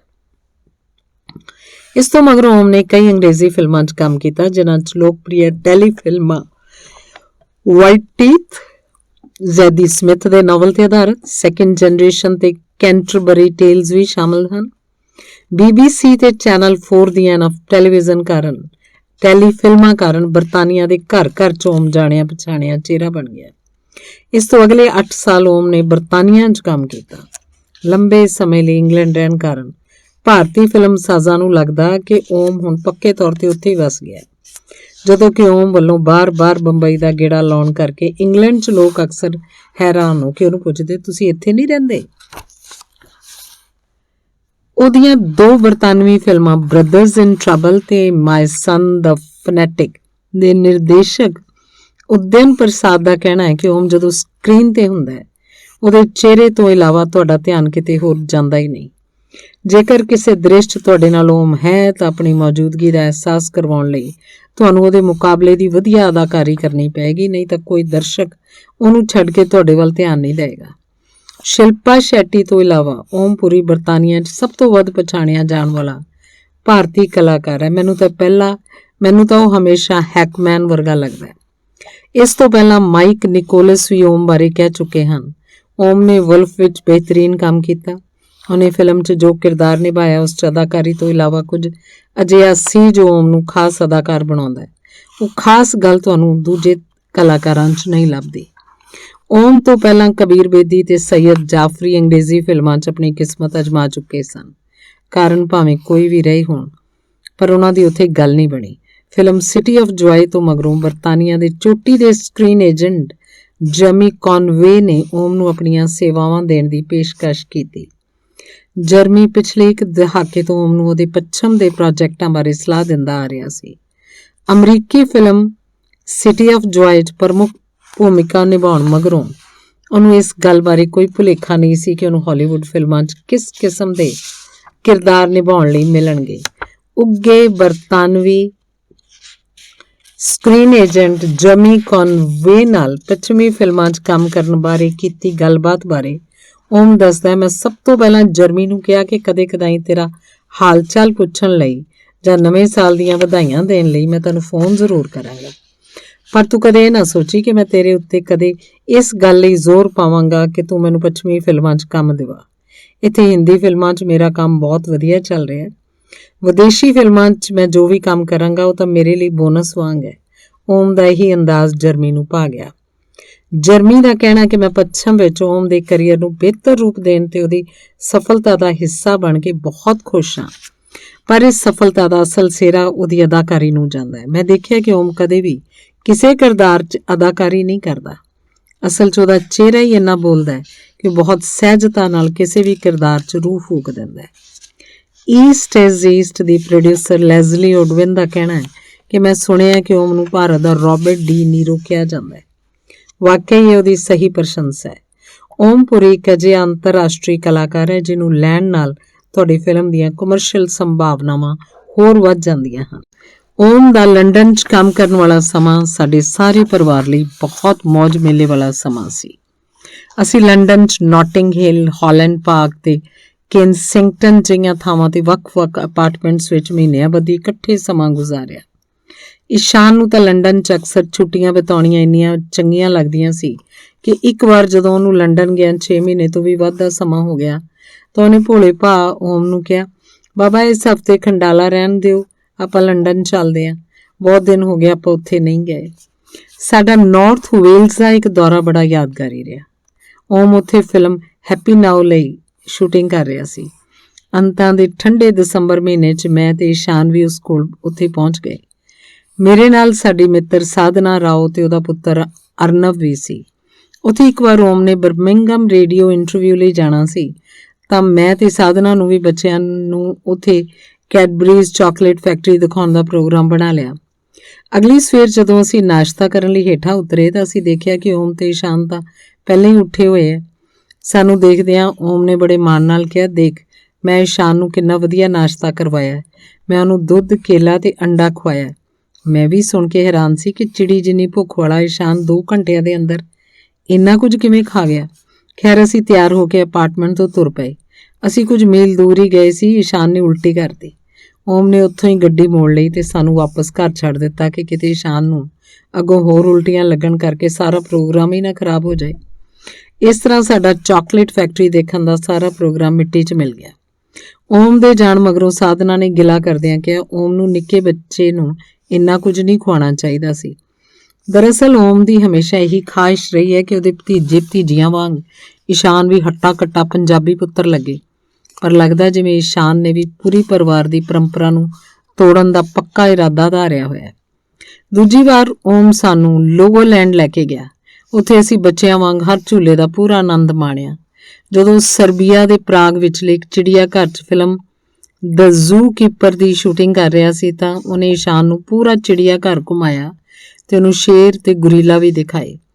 ਇੱਕ ਹੋਰ ਯਾਤਰਾ ਅਸੀਂ ਅਮਰੀਕਾ ਦੀ ਕੀਤੀ, ਜਿਹਦਾ ਪ੍ਰਬੰਧ ਈਸਟ ਇਜ਼ ਈਸਟ ਦੇ ਪ੍ਰਚਾਰ ਲਈ ਕੀਤਾ ਗਿਆ ਸੀ। ਰੈੱਡ ਕਾਰਪੈਟ ਤੇ ਤੁਰਨ ਦਾ ਮਾਣ ਹਾਸਲ ਕਰਨ ਤੇ ਹਾਲੀਵੁੱਡ ਸਿਤਾਰਿਆਂ ਦੇ ਕਦਮ ਨਾਲ ਕਦਮ ਮਿਲਾ ਕੇ ਤੁਰਨ ਤੋਂ ਇਲਾਵਾ ਅਸੀਂ ਸਾਨ ਫ੍ਰਾਂਸਿਸਕੋ ਦੇ ਟਰੰਪ ਟਾਵਰਸ ਤੇ ਰਿਟਸ ਕਾਰਲਟਨ ਵਰਗੇ ਮਹਿੰਗੇ ਹੋਟਲਾਂ ਦਾ ਮਜ਼ਾ ਵੀ ਲਿਆ। ਸਾਡੇ ਨਿਊਯਾਰਕ ਕਿਆਮ ਦੌਰਾਨ ਇੱਕ ਦਿਨ ਇਸ਼ਾਨ ਸਵੇਰੇ ਉੱਠਿਆ ਤੇ ਸੋਹੋ ਹੋਟਲ ਦੀ 17ਵੀਂ ਮੰਜ਼ਿਲ ਤੋਂ ਹੇਠਾਂ ਸੜਕ ਵੱਲ ਵੇਖਣ ਲੱਗਾ। ਅਚਾਨਕ ਹੀ ਉਹ ਜ਼ੋਰ ਨਾਲ ਬੋਲਿਆ, ਦੇਖੋ ਪੀਲੀ ਕਾਰ, ਹੁਣ ਨੀਲੀ ਕਾਰ, ਦੇਖੋ ਲਾਲ ਕਾਰ, ਇੱਕ ਹੋਰ ਪੀਲੀ ਕਾਰ। ਮੈਂ ਦੌੜ ਕੇ ਖਿੜਕੀ ਵੱਲ ਗਈ ਤੇ ਦੇਖਿਆ ਕਿ ਉੱਥੋਂ ਲੰਘਣ ਵਾਲੀਆਂ ਕਾਰਾਂ ਦੇ ਰੰਗਾਂ ਦੀ ਸਹੀ ਪਛਾਣ ਕਰ ਰਿਹਾ ਸੀ। ਓਮ ਵੀ ਇਸ਼ਾਨ ਦੀ ਗੱਲ ਸੁਣ ਕੇ ਬਿਸਤਰੇ 'ਚੋਂ ਇੱਕਦਮ ਉੱਠ ਕੇ ਬੈਠ ਗਿਆ ਤੇ ਮੈਨੂੰ ਪੁੱਛਣ ਲੱਗਾ ਕਿ ਉਹ ਕਾਰਾਂ ਦੇ ਰੰਗ ਸਹੀ ਦੱਸ ਰਿਹਾ। ਮੈਂ ਹਾਂ 'ਚ ਸਿਰ ਹਿਲਾ ਦਿੱਤਾ। ਸਾਡੀ ਦੋਹਾਂ ਦੀ ਖੁਸ਼ੀ ਦੀ ਕੋਈ ਹੱਦ ਨਹੀਂ ਸੀ। ਅਸਲ 'ਚ 2 ਸਾਲ ਪਹਿਲਾਂ ਡਾਕਟਰ ਨੇ ਸਾਨੂੰ ਦੱਸਿਆ ਸੀ ਕਿ ਇਸ਼ਾਨ ਦੀਆਂ ਅੱਖਾਂ ਦਾ ਰੈਟੀਨਾ ਗੰਭੀਰ ਰੂਪ 'ਚ ਨੁਕਸਾਨਿਆ ਗਿਆ ਸੀ। ਸਾਨੂੰ ਇਸ ਗੱਲ ਦਾ ਵੀ ਪੱਕਾ ਯਕੀਨ ਨਹੀਂ ਸੀ ਕਿ ਉਹ ਮੁੜ ਚੰਗੀ ਤਰ੍ਹਾਂ ਦੇਖ ਸਕੇਗਾ ਜਾਂ ਨਹੀਂ। ਨਿਸ਼ਚੈ ਹੀ ਉਹ ਸਵੇਰ ਸਾਡੇ ਲਈ ਬਹੁਤ ਸਾਰੀਆਂ ਖੁਸ਼ੀਆਂ ਲੈ ਕੇ ਆਈ ਸੀ। ਉਸ ਤੋਂ ਬਾਅਦ ਛੇਤੀ ਓਮ ਨੇ ਬਾਲੀਵੁੱਡ ਦੀ ਨਵੀਂ ਪੀੜ੍ਹੀ ਦੇ ਨਿਰਦੇਸ਼ਕਾਂ ਤੇ ਬਿਹਤਰੀਨ ਫਿਲਮ ਨਿਰਮਾਤਾਵਾਂ ਨਾਲ ਕੰਮ ਕਰਨਾ ਸ਼ੁਰੂ ਕਰ ਦਿੱਤਾ। ਜਿਵੇਂ ਵਿਸ਼ਾਲ ਭਾਰਦਵਾਜ ਨਾਲ ਉਹਨੇ ਮਕਬੂਲ ਤੇ ਪ੍ਰਿਯਦਰਸ਼ਨ ਨਾਲ ਹੇਰਾ ਫੇਰੀ 'ਚ ਕੰਮ ਕੀਤਾ। ਹੇਰਾ ਫੇਰੀ ਫਿਲਮ 'ਚ ਉਹਨੇ ਕਮਾਲ ਦੀ ਕਾਮੇਡੀ ਕੀਤੀ। ਅਸਲ 'ਚ ਤੋਂ ਬਹੁਤ ਪਹਿਲਾਂ ਉਹਨੇ ਫਿਲਮ ਜਾਨੇ ਵੀ ਦੋ ਯਾਰ 'ਚ ਕੰਮ ਕੀਤਾ ਸੀ, ਜਿਹਦੀ ਸੁਰ ਵੀ ਮਜ਼ਾਹੀਆ ਸੀ। ਉਸ ਫਿਲਮ ਦੇ ਨਿਰਦੇਸ਼ਕ ਕੁੰਦਨ ਸ਼ਾਹ ਦਾ ਕਹਿਣਾ ਹੈ ਕਿ ਕੁਝ ਪ੍ਰਤਿਭਾਸ਼ਾਲੀ ਅਦਾਕਾਰ ਸਕਰੀਨ ਤੇ ਨਿਭਾਏ ਜਾਣ ਵਾਲੇ ਕਿਰਦਾਰ ਤੋਂ ਵੱਡੇ ਹੁੰਦੇ ਹਨ। ਓਮ ਪੁਰੀ ਨੂੰ ਭਾਵੇਂ ਇਸ ਸ਼੍ਰੇਣੀ 'ਚ ਨਹੀਂ ਰੱਖਿਆ ਜਾ ਸਕਦਾ, ਪਰ ਉਹਦੀ ਅਦਾਕਾਰੀ ਇੰਨੀ ਕਮਾਲ ਦੀ ਹੁੰਦੀ ਹੈ ਕਿ ਤੁਸੀਂ ਉਸ 'ਚ ਕਿਧਰੇ ਕੋਈ ਨੁਕਸ ਨਹੀਂ ਕੱਢ ਸਕਦੇ। ਤੁਸੀਂ ਕਹਿ ਸਕਦੇ ਹੋ ਕਿ ਓਮ ਕਿਰਦਾਰ ਦਾ ਰੂਪ ਹੀ ਧਾਰ ਲੈਂਦਾ ਹੈ। ਇੱਥੋਂ ਤੱਕ ਕਿ ਉਹਦੀ ਕਾਮੇਡੀ 'ਚ ਕੁਝ ਵੀ ਬਨਾਵਟੀ ਨਹੀਂ ਲੱਗਦਾ। ਉਹ ਹਰ ਕਿਰਦਾਰ 'ਚ ਰੂਹ ਫੂਕ ਦਿੰਦਾ ਹੈ, ਉਹਨੂੰ ਯਾਦਗਾਰੀ ਬਣਾ ਦਿੰਦਾ ਹੈ। ਓਮ ਦੀ ਖੂਬੀ ਇਹ ਹੈ ਕਿ ਉਹ ਕਿਸੇ ਵੀ ਕਿਰਦਾਰ ਨੂੰ ਨਿਭਾਉਂਦਿਆਂ ਉਸ ਤੇ ਆਪਣੀ ਅਲੱਗ ਛਾਪ ਛੱਡਦਾ ਹੈ, ਜਿਹਦੀ ਕੋਈ ਹੋਰ ਬਰਾਬਰੀ ਨਹੀਂ ਕਰ ਸਕਦਾ। ਓਮ ਨਾਲ ਕੰਮ ਕਰਨ ਮਗਰੋਂ ਇੱਕ ਵਾਰ ਪ੍ਰਿਯਦਰਸ਼ਨ ਨੇ ਕਿਹਾ ਸੀ ਕਿ ਉਹ ਸ਼ਾਇਦ ਇੱਕੋ ਇੱਕ ਅਜਿਹਾ ਕਲਾਕਾਰ ਹੈ ਜੋ ਕਦੇ ਸੈੱਟ ਤੇ ਆਪਣਾ ਆਪ ਨਹੀਂ ਗਵਾਉਂਦਾ। ਚਾਹੇ ਉਹ ਬਿਮਾਰ ਹੋਵੇ ਜਾਂ ਉਹਨੂੰ ਲੱਗੇ ਉਹਦੇ ਕੰਮ ਦੀ ਪੂਰੀ ਅਦਾਇਗੀ ਨਹੀਂ ਹੋਈ। ਫਿਲਮੀ ਰਿਸ਼ਤੇ ਤੋਂ ਇਲਾਵਾ ਨਿੱਜੀ ਜੀਵਨ 'ਚ ਉਹਦਾ ਮੇਰੇ ਨਾਲ ਭਰਾਵਾਂ ਵਾਲਾ ਰਿਸ਼ਤਾ ਹੈ। ਕਦੇ ਕਦੇ ਉਹ ਬਿਲਕੁਲ ਬੱਚਿਆਂ ਵਾਂਗ ਵਿਵਹਾਰ ਕਰਦਾ ਹੈ। ਸ਼ਾਇਦ ਉਹ ਇੱਕੋ ਇੱਕ ਭਾਰਤੀ ਕਲਾਕਾਰ ਹੈ ਜੋ ਵਿਦੇਸ਼ ਵਿੱਚ ਇੱਥੇ ਨਾਲੋਂ ਵੱਡਾ ਸਟਾਰ ਹੈ। ਵਿਸ਼ਾਲ ਭਾਰਦਵਾਜ ਲਈ ਓਮ ਨਾਲ ਕੰਮ ਕਰਨਾ ਇੱਕ ਵੱਖਰੀ ਤਰ੍ਹਾਂ ਦਾ ਤਜਰਬਾ ਰਿਹਾ ਹੈ। ਉਹਦਾ ਕਹਿਣਾ ਹੈ ਕਿ ਓਮ ਵਾਕਈ ਦੁਰਲੱਭ ਕਲਾਕਾਰਾਂ ਦੀ ਸ਼੍ਰੇਣੀ 'ਚ ਆਉਂਦਾ ਹੈ। ਮੈਂ ਉਹਨਾਂ ਤੇ ਨਸੀਰ ਦੀਆਂ ਫਿਲਮਾਂ ਵੇਖ ਕੇ ਵੱਡਾ ਹੋਇਆ। ਮਕਬੂਲ 'ਚ ਉਹਨਾਂ ਦੋਹਾਂ ਨੂੰ ਨਿਰਦੇਸ਼ਿਤ ਕਰਨਾ ਮੇਰੇ ਲਈ ਕਾਫੀ ਰੋਮਾਂਚਿਕ ਅਨੁਭਵ ਸੀ। ਫਿਲਮ ਦਾ ਇੱਕ ਦ੍ਰਿਸ਼ ਅਜਿਹਾ ਸੀ ਜਿਸ 'ਚ ਨਸੀਰ ਤੇ ਓਮ, ਜੋ ਫਿਲਮ 'ਚ 2 ਭ੍ਰਿਸ਼ਟ ਪੁਲਿਸ ਅਫਸਰਾਂ ਦੀ ਭੂਮਿਕਾ ਨਿਭਾ ਰਹੇ ਸੀ, ਇੱਕ ਟੈਕਸੀ ਵਾਲੇ ਦੀ ਟੈਕਸੀ 'ਚ ਮੁਫਤ 'ਚ ਸਵਾਰ ਹੋ ਜਾਂਦੇ ਹੈ। ਇਸ ਮੌਕੇ ਓਮ ਜੀ ਮੈਨੂੰ ਇੱਕ ਪਾਸੇ ਲੈ ਕੇ ਕਹਿਣ ਲੱਗੇ ਕਿ ਜਦੋਂ ਇਹ ਪੁਲਿਸ ਅਫਸਰ ਟੈਕਸੀ ਡਰਾਈਵਰ ਨੂੰ ਲਾਇਸੈਂਸ ਵਾਪਸ ਕਰਨ ਤਾਂ ਉਹਨੂੰ ਨੋ ਪਾਰਕਿੰਗ ਵਿੱਚ ਗੱਡੀ ਖੜੀ ਕਰਨ ਵਿਰੁੱਧ ਚੇਤਾਵਨੀ ਜ਼ਰੂਰ ਦੇਣ। ਉਹਨਾਂ ਵੱਲੋਂ ਛੋਟੇ-ਛੋਟੇ ਵੇਰਵਿਆਂ ਦਾ ਇੰਨਾ ਧਿਆਨ ਰੱਖਣ ਤੋਂ ਪਤਾ ਲੱਗਦਾ ਹੈ ਕਿ ਉਹ ਕਿੰਨੀ ਬਾਰੀਕੀ ਨਾਲ ਹਰ ਚੀਜ਼ ਦੇਖਦੇ ਹਨ। ਇਸੇ ਦੌਰਾਨ ਓਮ ਨੇ ਅਮਿਤਾਭ ਬੱਚਨ, ਕਮਲ ਹਸਨ, ਪ੍ਰੇਸ਼ ਰਾਵਲ ਜਿਹੇ ਬਿਹਤਰੀਨ ਕਲਾਕਾਰਾਂ ਨਾਲ ਵੀ ਕੰਮ ਕੀਤਾ। ਕਮਲ ਦੇ ਨਾਲ ਉਹਦਾ ਓਮ ਦਾ ਰਿਸ਼ਤਾ ਇੱਕ ਪੇਸ਼ੇਵਰ ਕਲਾਕਾਰ ਨਾਲੋਂ ਕਿਤੇ ਵੱਧ ਹੈ। ਕਮਲ ਵੀ ਇਦਾਂ ਹੀ ਮਹਿਸੂਸ ਕਰਦਾ ਹੈ। ਕਮਲ ਦਾ ਕਹਿਣਾ ਹੈ ਕਿ ਮੇਰੇ ਲਈ ਓਮ ਤੇ ਨਸੀਰ ਕਲਾਕਾਰ ਨਹੀਂ, ਸਗੋਂ ਸਹੀ ਮਾਅਨਿਆਂ 'ਚ ਸਟਾਰ ਹਨ। ਇੱਕ ਵਾਰ ਮੈਂ ਲੰਡਨ 'ਚ ਸੀ ਤੇ ਅਚਾਨਕ ਉੱਥੇ ਮੈਨੂੰ film East is East the poster ਨਜ਼ਰ ਆਇਆ। ਮੈਂ ਫੌਰੀ ਉਸ ਪੋਸਟਰ ਦੇ ਕੋਲ ਖੜੀ ਹੋ ਕੇ ਤਸਵੀਰ ਖਿਚਵਾਈ। ਓਮ ਬਾਰੇ ਪਰੇਸ਼ ਰਾਵਲ ਦੀ ਨਿੱਜੀ ਰਾਏ ਹੈ, ਓਮਪੁਰੀ ਦੀ ਪ੍ਰਤਿਭਾ ਤੋਂ ਸਾਰੀ ਦੁਨੀਆ ਵਾਕਫ ਹੈ, ਪਰ ਉਹ ਕਿੰਨੇ ਵਧੀਆ ਇਨਸਾਨ ਹਨ ਇਹਦਾ ਪਤਾ ਮੈਨੂੰ ਫਿਲਮ ਮਾਲਾਮਾਲ ਵੀਕਲੀ ਦੀ ਸ਼ੂਟਿੰਗ ਦੌਰਾਨ ਲੱਗਿਆ। ਜਿਸ ਜਗ੍ਹਾ ਫਿਲਮ ਦੀ ਸ਼ੂਟਿੰਗ ਹੋ ਰਹੀ ਸੀ ਉੱਥੇ ਖਾਣੇ ਦਾ ਪ੍ਰਬੰਧ ਕਰਨਾ ਬੜਾ ਔਖਾ ਸੀ। ਓਮ ਉੱਥੇ ਖੁਦ ਰਸੋਈ ਦੀ ਨਿਗਰਾਨੀ ਕਰਦੇ ਸਨ। ਉਹ ਬਾਜ਼ਾਰ ਜਾ ਕੇ ਖੁਦ ਸਮਾਨ ਖਰੀਦਦੇ ਤੇ ਸਾਰਿਆਂ ਲਈ ਖਾਣੇ ਦਾ ਪ੍ਰਬੰਧ ਕਰਦੇ। ਇਹ ਕੋਈ ਜ਼ਰੂਰੀ ਨਹੀਂ ਕਿ ਕੋਈ ਮਹਾਨ ਕਲਾਕਾਰ ਵਧੀਆ ਇਨਸਾਨ ਵੀ ਹੋਵੇ, ਪਰ ਓਮ ਦੀ ਆਪਣੇ ਸਹਿਯੋਗੀਆਂ ਪ੍ਰਤੀ ਫਿਕਰਮੰਦੀ ਨੇ ਉਹਨਾਂ ਦੀ ਸ਼ਖਸੀਅਤ ਦਾ ਇੱਕ ਹੋਰ ਨਵਾਂ ਪੱਖ ਮੇਰੇ ਸਾਹਮਣੇ ਲਿਆਂਦਾ। ਸੰਨ 2004 ਓਮ ਦੇ ਜੀਵਨ 'ਚ ਇੱਕ ਵੱਖਰੀ ਤਬਦੀਲੀ ਲੈ ਕੇ ਆਇਆ। ਉਹ ਪਿਛਲੇ ਕੁਝ ਸਾਲਾਂ ਤੋਂ ਪਿੱਠ ਦੇ ਦਰਦ ਤੋਂ ਗੰਭੀਰ ਰੂਪ 'ਚ ਪੀੜਤ ਸੀ। ਇਹ ਦਰਦ ਆਏ ਦਿਨ ਵੱਧਦਾ ਜਾ ਰਿਹਾ ਸੀ। ਇਹ ਤੋਂ ਪਹਿਲਾਂ ਸਿਟੀ ਆਫ ਜੁਆਏ ਮਗਰੋਂ ਓਮ ਨੂੰ ਪੈਰਾਂ ਦੀ ਤਕਲੀਫ ਸ਼ੁਰੂ ਹੋ ਗਈ ਸੀ। ਇਹ ਓਮ ਵੱਲੋਂ ਲੋੜ ਤੋਂ ਵੱਧ ਰਿਕਸ਼ਾ ਖਿੱਚਣ ਕਾਰਨ ਹੋਈ ਸੀ। ਪਰ ਪਿੱਠ ਦੇ ਦਰਦ ਦੇ ਕਈ ਕਾਰਨ ਸਨ, ਜਿਨ੍ਹਾਂ 'ਚੋਂ ਸਭ ਤੋਂ ਵੱਡਾ ਕਾਰਨ ਉਸ ਵੱਲੋਂ ਕਈ ਫਿਲਮਾਂ ਵਿੱਚ ਕਿਸੇ ਡਬਲ ਦੀ ਮਦਦ ਤੋਂ ਬਗੈਰ ਸਟੰਟ ਦ੍ਰਿਸ਼ ਸਨ। ਕਈ ਵਾਰੀ ਜਦੋਂ ਉਹ ਮੇਰੇ ਨਾਲ ਲੜ ਪੈਂਦਾ ਤਾਂ ਮੈਨੂੰ ਮਿਹਣੇ ਮਾਰਦਾ, ਤੇਰੇ ਵੱਲੋਂ ਖਰੀਦਿਆ ਫਜ਼ੂਲ ਸਮਾਨ ਮੈਨੂੰ ਹਵਾਈ ਅੱਡਿਆਂ ਤੇ ਚੁੱਕ ਕੇ ਤੁਰਨਾ ਪਿਆ। ਉਹ ਸਮਾਨ ਚੁੱਕਣ ਕਾਰਨ ਹੀ ਹੁਣ ਮੇਰੀ ਪਿੱਠ ਜਵਾਬ ਦੇ ਰਹੀ ਹੈ। ਦਸੰਬਰ 2003 'ਚ ਓਮ ਨੇ ਪੰਜਾਬ 'ਚ ਆਪਣੇ ਪਿੰਡ ਜਾਣ ਦਾ ਮਨ ਬਣਾਇਆ, ਜਿੱਥੇ ਉਹਨੇ ਆਪਣਾ ਬਚਪਨ ਬਿਤਾਇਆ ਸੀ। ਉੱਥੇ ਅਸੀਂ ਪਟਿਆਲੇ 'ਚ ਟਿਵਾਣਾ ਪਰਿਵਾਰ ਨਾਲ ਰਹੇ। ਕੋਈ 30 ਸਾਲਾਂ ਮਗਰੋਂ ਓਮ ਆਪਣੇ ਰਿਸ਼ਤੇਦਾਰਾਂ ਨੂੰ ਮਿਲਿਆ ਸੀ। ਅਸੀਂ ਸਨੌਰ ਵੀ ਗਏ, ਜਿੱਥੇ ਓਮ ਨੇ ਆਪਣਾ ਬਚਪਨ ਬਿਤਾਇਆ ਸੀ। ਉੱਥੇ ਓਮ ਨੇ ਇਸ਼ਾਨ ਨੂੰ ਆਪਣਾ ਪੁਰਾਣਾ ਸਕੂਲ ਦਿਖਾਇਆ। ਉੱਥੇ ਆਪਣੇ ਪੁਰਾਣੇ ਕਿਸਾਨ ਦੋਸਤ ਕਿਸ਼ਨ ਨੂੰ ਵੀ ਮਿਲਣ ਗਿਆ, ਪਰ ਕਿਸ਼ਨ ਸਿੰਘ ਦੀ ਮੌਤ ਹੋ ਚੁੱਕੀ ਸੀ। ਸਨੌਰ 'ਚ ਸਮੇਂ ਦੇ ਨਾਲ ਆਈਆਂ ਵਿਆਪਕ ਤਬਦੀਲੀਆਂ ਕਾਰਨ ਓਮ ਨੂੰ ਪੁਰਾਣੇ ਘਰਾਂ ਦਾ ਰਾਹ ਲੱਭਣ 'ਚ ਕਾਫੀ ਮੁਸ਼ਕਿਲ ਆਈ। ਇੱਕ ਦਿਨ ਸਵੇਰ ਦੇ ਨਾਸ਼ਤੇ ਮਗਰੋਂ ਜਦੋਂ ਓਮ ਬਗੀਚੇ 'ਚ ਟਹਿਲ ਰਿਹਾ ਸੀ ਤਾਂ ਅਚਾਨਕ ਉਹਦੇ ਗੋਡੇ ਜਾਮ ਹੋ ਗਏ। ਡਾਕਟਰ ਨੇ ਓਮ ਨੂੰ ਆਰਾਮ ਕਰਨ ਤੇ ਫੌਰੀ ਬੰਬਈ ਪਰਤ ਕੇ ਇਲਾਜ ਕਰਾਉਣ ਦੀ ਸਲਾਹ ਦਿੱਤੀ। ਅਸੀਂ ਫੌਰੀ ਉੱਥੋਂ ਚੰਡੀਗੜ੍ਹ ਰਵਾਨਾ ਹੋ ਗਏ। ਉੱਥੇ ਉਹਦੀ NSD ਦੇ ਵੇਲੇ ਦੀ ਮਿੱਤਰ ਨੀਲਮ ਮਾਨ ਸਿੰਘ ਦੇ ਘਰ ਰਹੇ। ਇੱਥੇ ਓਮ ਨੇ ਕੁਝ ਦਿਨਾਂ ਲਈ ਐਕਿਊਪ੍ਰੈਸ਼ਰ ਨਾਲ ਵੀ ਇਲਾਜ ਕਰਵਾਇਆ, ਪਰ ਜਦੋਂ ਹਾਲਤ ਨਾ ਸੁਧਰੀ ਤਾਂ ਅਸੀਂ ਬੰਬਈ ਰਵਾਨਾ ਹੋ ਗਏ। ਬੰਬਈ ਦੇ ਉੱਘੇ neuro surgeon doctor BS single ਨੇ ਓਮ ਨੂੰ ਜਲਦੀ ਸਰਜਰੀ ਕਰਾਉਣ ਦੀ ਸਲਾਹ ਦਿੱਤੀ। ਓਮ ਨੇ ਬੰਬਈ ਪਹੁੰਚਦੇ ਹੀ ਸ਼ਾਹਰੁਖ ਖਾਨ ਨੂੰ ਫੋਨ ਕੀਤਾ, ਜੋ ਖੁਦ ਅਜਿਹੀ ਬਿਮਾਰੀ ਨਾਲ ਜੂਝ ਰਿਹਾ ਸੀ। ਓਮ ਫੌਰੀ ਲੰਡਨ ਰਵਾਨਾ ਹੋ ਗਿਆ। ਉੱਥੇ ਨੈਸ਼ਨਲ ਹਸਪੀਟਲ ਵਿੱਚ ਉਸੇ ਡਾਕਟਰ ਐਲਨ ਕਰਾਕਯਾਰਡ ਨੇ ਓਮ ਦਾ ਆਪਰੇਸ਼ਨ ਕੀਤਾ, ਜਿਹਨੇ ਸ਼ਾਹਰੁਖ ਖਾਨ ਦਾ ਆਪਰੇਸ਼ਨ ਕੀਤਾ ਸੀ। ਇਸ ਸਰਜਰੀ ਨਾਲ ਓਮ ਨੂੰ ਕੋਈ ਫਾਇਦਾ ਨਾ ਹੋਇਆ। ਆਪਰੇਸ਼ਨ ਤੋਂ ਪਹਿਲਾਂ ਓਮ ਨੂੰ ਦੱਸਿਆ ਗਿਆ ਸੀ ਕਿ 2 ਮਹੀਨਿਆਂ ਮਗਰੋਂ ਆਮ ਵਾਂਗ ਤੁਰਨ ਫਿਰਨ ਲੱਗ ਜਾਏਗਾ, ਪਰ 1.5 ਸਾਲ ਬੀਤਣ ਮਗਰੋਂ ਵੀ ਓਮ ਨੂੰ ਕੋਈ ਫਾਇਦਾ ਨਾ ਹੋਇਆ। ਇੱਥੋਂ ਤੱਕ ਕਿ ਉਹਦੇ ਪੈਰਾਂ ਦਾ ਹੇਠਲਾ ਹਿੱਸਾ ਕੁਝ ਸਮੇਂ ਲਈ ਸੁੰਨ ਹੋ ਗਿਆ ਤੇ ਅਗਲੇ 2 ਸਾਲਾਂ ਤੱਕ ਉਹ ਸੋਟੀ ਦੇ ਸਹਾਰੇ ਤੁਰਦਾ ਸੀ। ਓਮ ਆਪਣੇ ਉਸ ਦੁੱਖ ਦੇ ਅਹਿਸਾਸ ਬਾਰੇ ਦੱਸਦਾ ਹੈ ਕਿ ਮੈਨੂੰ ਇੱਕ ਕਦਮ ਪੁੱਟਣਾ ਵੀ ਬਹੁਤ ਔਖਾ ਲੱਗਦਾ ਸੀ। ਇਉਂ ਲੱਗਦਾ ਸੀ ਜਿਵੇਂ ਮੇਰੇ ਦੋਹਾਂ ਗੋਡਿਆਂ ਉੱਤੇ ਬਹੁਤ ਬੋਝ ਪੈ ਰਿਹਾ ਹੋਵੇ। ਇਹ ਤੋਂ ਪਹਿਲਾਂ ਮੈਂ 10 ਕਿਲੋਮੀਟਰ ਤੱਕ ਬਿਨਾਂ ਰੁਕੇ ਤੁਰ ਲੈਂਦਾ ਸੀ, ਪਰ ਹੁਣ ਮੈਨੂੰ ਇੱਕ ਕਦਮ ਪੁੱਟਣਾ ਮੁਹਾਲ ਹੋਇਆ ਪਿਆ। ਮੈਂ ਕਦੇ ਸੋਚਿਆ ਵੀ ਨਹੀਂ ਸੀ ਕਿ 55 ਸਾਲ ਦੀ ਉਮਰ 'ਚ ਮੈਂ 75 ਸਾਲ ਦੇ ਬੁੱਢੇ ਵਿਅਕਤੀ ਵਾਂਗ ਤੁਰਨ ਲੱਗਾਂਗਾ। ਓਮ ਜੋ ਜ਼ਿੰਦਗੀ 'ਚ ਕਦੇ ਬਿਮਾਰ ਨਹੀਂ ਸੀ ਹੋਇਆ, ਜਿਸ ਲਈ ਕੰਮ ਹੀ ਉਹਦਾ ਜੀਵਨ ਹੈ, ਲਈ ਅਜਿਹੀ ਸਥਿਤੀ ਦਾ ਸਾਹਮਣਾ ਕਰਨਾ ਵਾਕਈ ਬਹੁਤ ਔਖਾ ਸੀ। ਇਸ ਨਾਲ ਉਹਦਾ ਮਨੋਬਲ ਕਾਫੀ ਡਿੱਗਿਆ। ਸਰਜਰੀ ਤੋਂ ਬਾਅਦ ਦੇ ਪ੍ਰਭਾਵਾਂ ਕਾਰਨ ਓਮ ਡੂੰਘੀ ਨਿਰਾਸ਼ਾ 'ਚ ਡੁੱਬ ਗਿਆ ਤੇ ਉਹਦਾ ਸੁਭਾਅ ਵੀ ਚਿੜਚਿੜਾ ਹੋ ਗਿਆ। ਇੱਕ ਵਾਰ ਫਿਰ ਡਾਕਟਰ ਸਿੰਗਲ ਦੀ ਸਲਾਹ ਤੇ ਓਮ ਨੇ ਉੱਘੇ ਮਨੋਵਿਗਿਆਨੀ ਡਾਕਟਰ ਅਸਿਤ ਸੇਠ ਨੂੰ ਦਿਖਾਇਆ। ਡਾਕਟਰ ਸੇਠ ਦੀ ਸਲਾਹ ਤੇ ਉਹਨਾਂ ਵੱਲੋਂ ਦੱਸੀਆਂ ਦਵਾਈਆਂ ਨੇ ਓਮ ਦੀ ਇਸ ਸਥਿਤੀ 'ਚੋਂ ਬਾਹਰ ਆਉਣ 'ਚ ਕਾਫੀ ਮਦਦ ਕੀਤੀ। ਡਾਕਟਰ ਸੇਠ ਦਾ ਕਹਿਣਾ ਸੀ ਕਿ ਅਸਲ 'ਚ ਓਮ ਜਿਹੇ ਵਿਅਕਤੀ ਦਾ ਨਿਰਾਸ਼ਾ ਤੇ ਬਿਮਾਰੀ ਨਾਲ ਕਦੇ ਦੂਰ ਦੂਰ ਤੱਕ ਵਿਵਾਹ ਨਹੀਂ ਸੀ। ਜਿਸ ਕਾਰਨ ਅਜਿਹੀ ਸਥਿਤੀ ਦਾ ਅਚਾਨਕ ਸਾਹਮਣਾ ਕਰਨ ਕਰਕੇ ਉਹ ਨਿਰਾਸ਼ਾ 'ਚ ਡੁੱਬ ਗਿਆ, ਪਰ ਸਖਤ ਜਾਨ ਹੋਣ ਕਾਰਨ ਛੇਤੀ ਉਹ ਇਸ ਸਥਿਤੀ 'ਚੋਂ ਬਾਹਰ ਆ ਗਿਆ। ਦੇਖਣ ਨੂੰ ਭਾਵੇਂ ਉਹ ਬਹੁਤ ਸਖਤ ਜਾਨ ਹੈ, ਪਰ ਅੰਦਰੋਂ ਬਹੁਤ ਹੀ ਸੰਵੇਦਨਸ਼ੀਲ ਹੈ। ਮੈਂ ਬਹੁਤ ਸਾਰੇ ਫਿਲਮੀ ਕਲਾਕਾਰਾਂ ਦਾ ਇਲਾਜ ਕੀਤਾ, ਪਰ ਮੈਨੂੰ ਓਮ ਉਹਨਾਂ ਵਿੱਚ ਸਭ ਤੋਂ ਵੱਧ ਨਿਮਰ ਲੱਗਿਆ। ਓਮ ਇਸ ਕਰਕੇ ਛੇਤੀ ਠੀਕ ਹੋ ਗਿਆ ਕਿਉਂਕਿ ਉਹਨੇ ਕਦੇ ਹਾਰ ਨਹੀਂ ਮੰਨੀ, ਤੇ ਸਾਡੇ ਸਾਰਿਆਂ ਲਈ ਓਮਪੁਰੀ ਦੀ ਪਰਿਭਾਸ਼ਾ ਹੀ ਇਹੋ ਹੈ। ਉਧਰ ਦੂਜੇ ਪਾਸੇ ਓਮ ਨੇ ਇਹ ਗੱਲ ਅੰਦਰੋਂ ਮਹਿਸੂਸ ਕਰ ਲਈ। ਅਸੀਂ ਕਲਾਕਾਰ ਆਪਣੇ ਸਰੀਰ ਨਾਲ ਬਹੁਤ ਧੱਕਾ ਕਰਦੇ ਹਾਂ। ਜਦੋਂ ਬਿਮਾਰੀ ਸਾਨੂੰ ਘੇਰ ਲੈਂਦੀ ਹੈ, ਉਦੋਂ ਸਾਨੂੰ ਤੰਦਰੁਸਤੀ ਦੀ ਅਹਿਮੀਅਤ ਦਾ ਪਤਾ ਲੱਗਦਾ ਹੈ। ਬੜੇ ਸਾਲਾਂ ਤੋਂ ਮੈਂ ਸਿਗਰਟ ਛੱਡਣ ਦੀ ਕੋਸ਼ਿਸ਼ ਕਰ ਰਿਹਾ, ਪਰ ਇੱਛਾ ਸ਼ਕਤੀ ਦੀ ਘਾਟ ਕਾਰਨ ਅਜਿਹਾ ਕਰਨ 'ਚ ਸਫਲ ਨਹੀਂ ਹੋ ਸਕਿਆ। ਮੇਰੇ ਪੁੱਤਰ ਨੇ ਬੜੀ ਵਾਰੀ ਸਿਗਰਟਾਂ ਛੁਪਾ ਕੇ ਜਾਂ ਉਹਨਾਂ ਨੂੰ ਸੁੱਟ ਕੇ ਮੇਰੀ ਆਦਤ ਛੁਡਾਉਣ ਦੀ ਕੋਸ਼ਿਸ਼ ਕੀਤੀ ਹੈ। ਉਹਦੀ ਇਹ ਕੋਸ਼ਿਸ਼ ਮੇਰੇ ਮਨ ਨੂੰ ਛੂਹ ਜਾਂਦੀ ਹੈ, ਪਰ ਨਾਲ ਹੀ ਮੈਂ ਉਦਾਸ ਹੋ ਜਾਂਦਾ। ਕੀ ਕਰਾਂ, ਮੈਂ ਬੇਵੱਸ ਹਾਂ। ਜਦੋਂ ਡਾਕਟਰਾਂ ਨੇ ਮੈਨੂੰ ਸਿਗਰਟ ਛੱਡਣ ਦੀ ਸਲਾਹ ਦਿੱਤੀ ਤਾਂ ਮੈਂ ਕੋਸ਼ਿਸ਼ ਤਾਂ ਕੀਤੀ, ਪਰ ਦ੍ਰਿੜ ਇੱਛਾ ਸ਼ਕਤੀ ਦੀ ਘਾਟ ਕਾਰਨ ਆਪਣੀ ਇਸ ਬੁਰੀ ਆਦਤ ਨੂੰ ਛੱਡ ਨਹੀਂ ਸੀ ਸਕਿਆ। ਫਿਰ ਮੈਂ ਵਿੰਸਟਨ ਚਰਚਿਲ ਦੀ ਉਦਾਹਰਨ ਦੇ ਕੇ ਆਪਣੇ ਆਪ ਨੂੰ ਤਸੱਲੀ ਦੇ ਲੈਣਾ ਕਿ ਚਰਚਿਲ ਤਾਂ ਬਹੁਤ ਸਿਗਰਟ ਤੇ ਸ਼ਰਾਬ ਪੀਂਦਾ ਸੀ, ਪਰ ਉਹਨੇ 90 ਸਾਲਾਂ ਤੋਂ ਵੀ ਵੱਧ ਉਮਰ ਭੋਗੀ।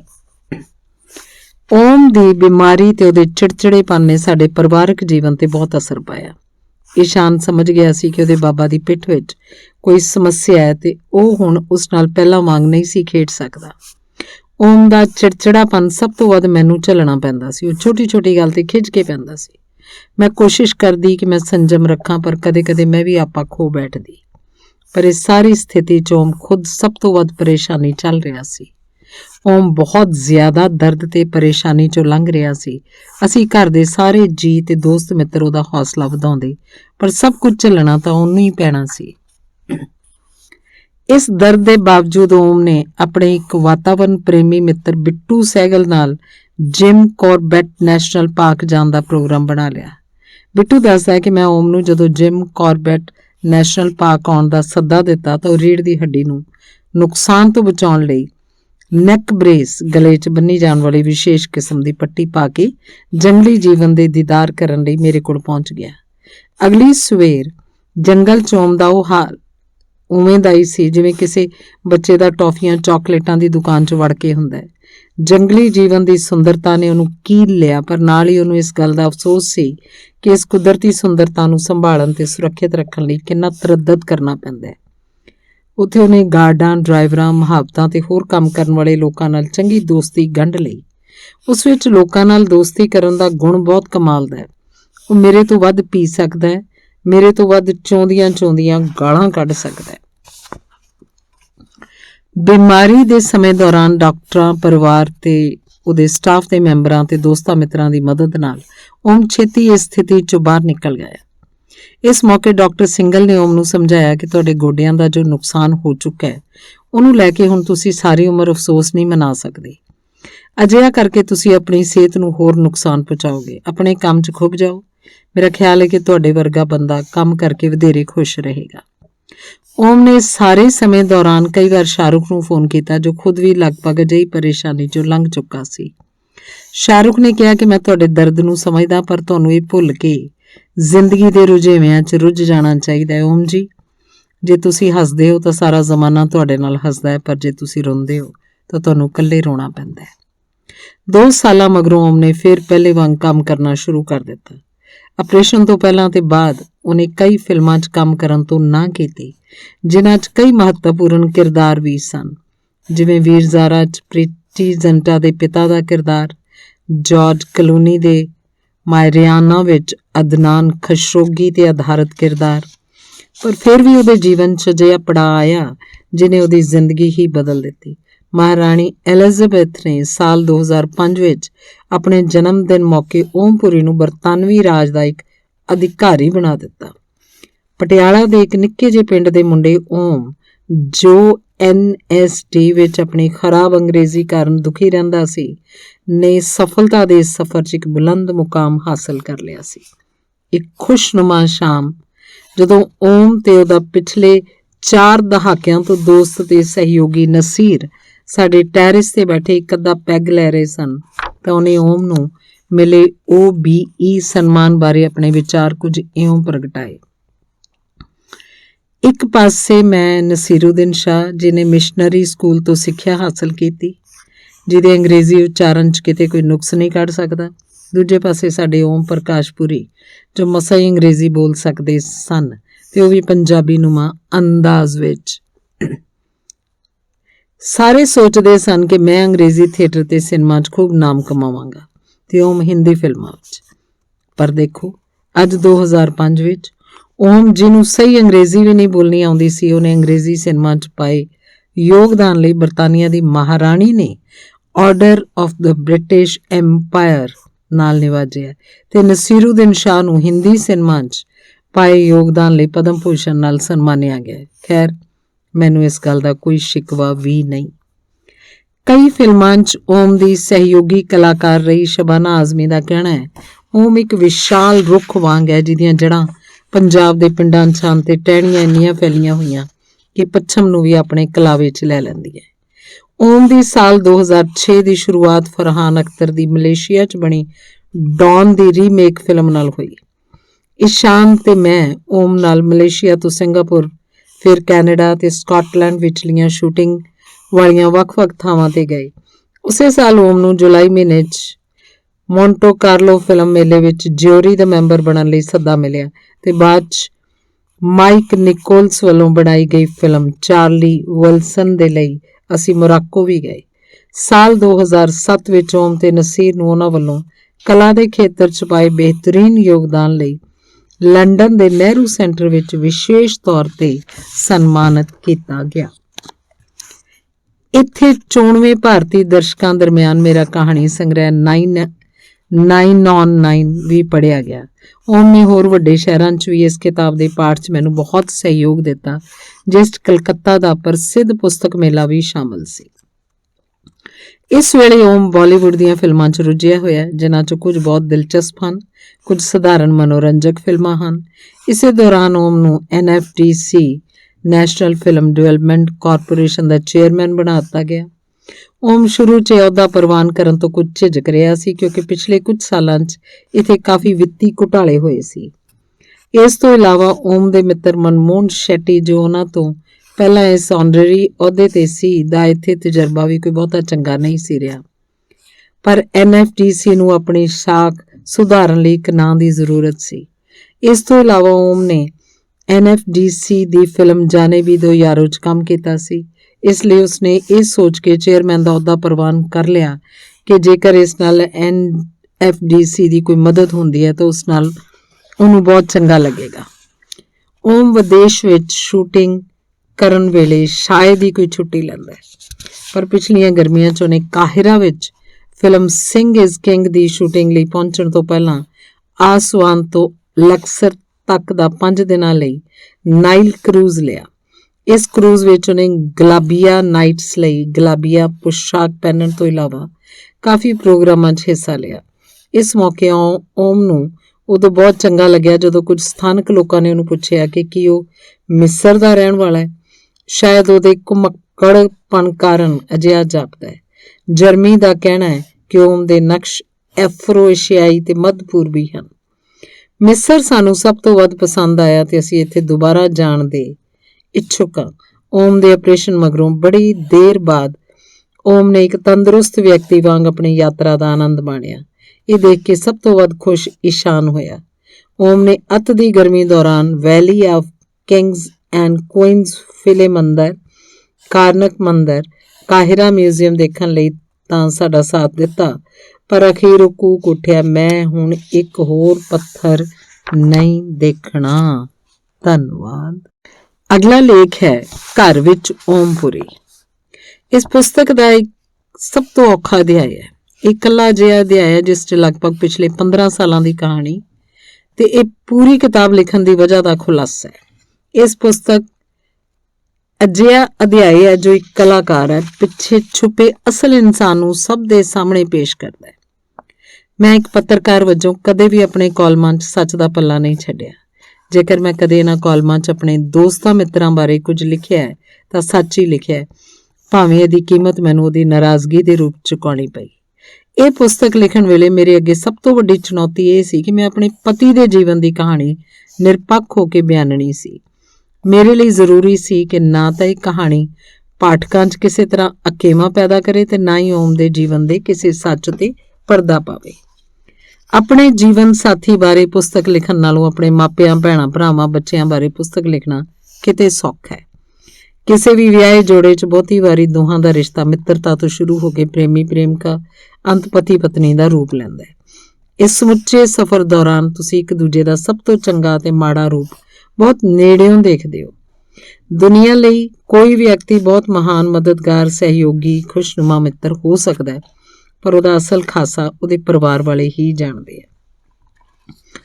ਕੋਈ ਵੀ ਵਿਅਕਤੀ ਜਦੋਂ ਗੁੱਸੇ ਜਾਂ ਪਰੇਸ਼ਾਨੀ ਕਰਕੇ ਚਿੜਚਿੜਾ ਹੁੰਦਾ ਹੈ ਤਾਂ ਸਭ ਤੋਂ ਪਹਿਲਾਂ ਉਹਦੇ ਚਿੜਚਿੜੇਪਨ ਦਾ ਸਾਹਮਣਾ ਉਹਦੇ ਮਾਪਿਆਂ ਨੂੰ ਕਰਨਾ ਪੈਂਦਾ ਹੈ ਤੇ ਉਹਦੇ ਮਗਰੋਂ ਉਹਨੂੰ ਝੱਲਣ ਦੀ ਵਾਰੀ ਉਹਦੇ ਜੀਵਨ ਸਾਥੀ ਦੀ ਹੁੰਦੀ ਹੈ। ਅਜਿਹੇ ਖਿੱਚਦੇ ਪਲਾਂ ਨੂੰ ਸ਼ਾਂਤੀ ਨਾਲ ਲੰਘ ਜਾਣ ਦੇਣ ਲਈ ਜ਼ਰੂਰੀ ਹੈ ਕਿ ਦੂਜੇ ਬੰਦੇ ਵੱਲੋਂ ਕਹੀਆਂ ਗਈਆਂ ਤਿੱਖੀਆਂ ਗੱਲਾਂ ਨੂੰ ਨਜ਼ਰਅੰਦਾਜ਼ ਕਰਕੇ ਉਸ ਪਿਛਲੀ ਖਿੱਚ ਤੇ ਪਰੇਸ਼ਾਨੀ ਨੂੰ ਸਮਝਣ ਦੀ ਕੋਸ਼ਿਸ਼ ਕੀਤੀ ਜਾਏ।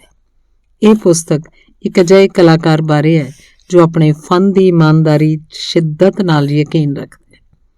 ਇਸ ਲਈ ਉਹਦੇ ਪੇਸ਼ੇਵਰ ਪਹਿਲੂ ਦੀ ਇਸ ਪੁਸਤਕ 'ਚੋਂ ਝਲਕ ਮਿਲਣੀ ਲਾਜ਼ਮੀ ਹੈ। ਪਰ ਇੱਕ ਜੀਵਨੀਕਾਰ ਵਜੋਂ ਆਪਣੀ ਪੁਸਤਕ ਦੇ ਵਿਸ਼ੇ ਵਸਤੂ ਨਾਲ ਰਹਿੰਦਿਆਂ ਮੈਂ ਓਮ ਦੀ ਜ਼ਿੰਦਗੀ ਦੇ ਕਮਜ਼ੋਰ ਪਲਾਂ ਨੂੰ ਬਹੁਤ ਨੇੜਿਓਂ ਦੇਖਿਆ। ਓਮ ਬਾਰੇ ਨਿਰਪੱਖ ਹੋ ਕੇ ਲਿਖਣ ਲਈ ਜ਼ਰੂਰੀ ਸੀ ਕਿ ਉਸ ਬਾਰੇ ਆਪਣੀ ਨਿੱਜੀ ਰਾਏ ਨੂੰ ਕਾਬੂ 'ਚ ਰੱਖਦੀ। ਮੇਰੇ ਲਈ ਸਪਸ਼ਟ ਸੀ ਕਿ ਮੈਂ ਸੰਤੁਲਨ ਕਾਇਮ ਕਰਕੇ ਇਸ ਦਿਸ਼ਾ 'ਚ ਅੱਗੇ ਵਧਣਾ ਹੈ। ਓਮ ਦੇ ਮਨ 'ਚ ਪੱਕੀਆਂ ਧਾਰਨਾਵਾਂ ਹਨ ਕਿ ਉਹਦੇ ਬਾਰੇ ਕੀ ਲਿਖਿਆ ਜਾਣਾ ਚਾਹੀਦਾ ਹੈ।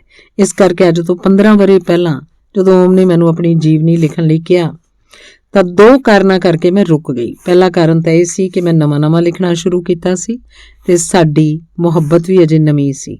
ਇਹ ਉਹ ਵੇਲਾ ਸੀ ਜਦੋਂ ਮੈਂ ਓਮ ਬਾਰੇ ਬਹੁਤ ਭਾਵੁਕ ਸੀ, ਜਿਸ ਕਰਕੇ ਮੈਨੂੰ ਅੰਦਰੋਂ ਲੱਗਦਾ ਸੀ ਕਿ ਮੈਂ ਇਸ ਕੰਮ ਨਾਲ ਨਿਆਂ ਨਹੀਂ ਕਰ ਸਕਾਂਗੀ ਤੇ ਇਹ ਪੁਸਤਕ ਇੱਕ ਤਰ੍ਹਾਂ ਨਾਲ ਓਮ ਦਾ ਕਸੀਦਾ ਹੀ ਹੋਏਗੀ, ਜਿਸ ਨਾਲ ਪਾਠਕਾਂ ਨੂੰ ਬਹੁਤੀ ਦਿਲਚਸਪੀ ਨਹੀਂ ਹੋਏਗੀ, ਕਿਉਂਕਿ ਅਜਿਹੇ ਕਸੀਦੇ ਤਾਂ ਅਕਸਰ ਕਿਸੇ ਦੀ ਮਈਅਤ ਤੇ ਹੀ ਪੜ੍ਹੇ ਜਾਂਦੇ ਆ।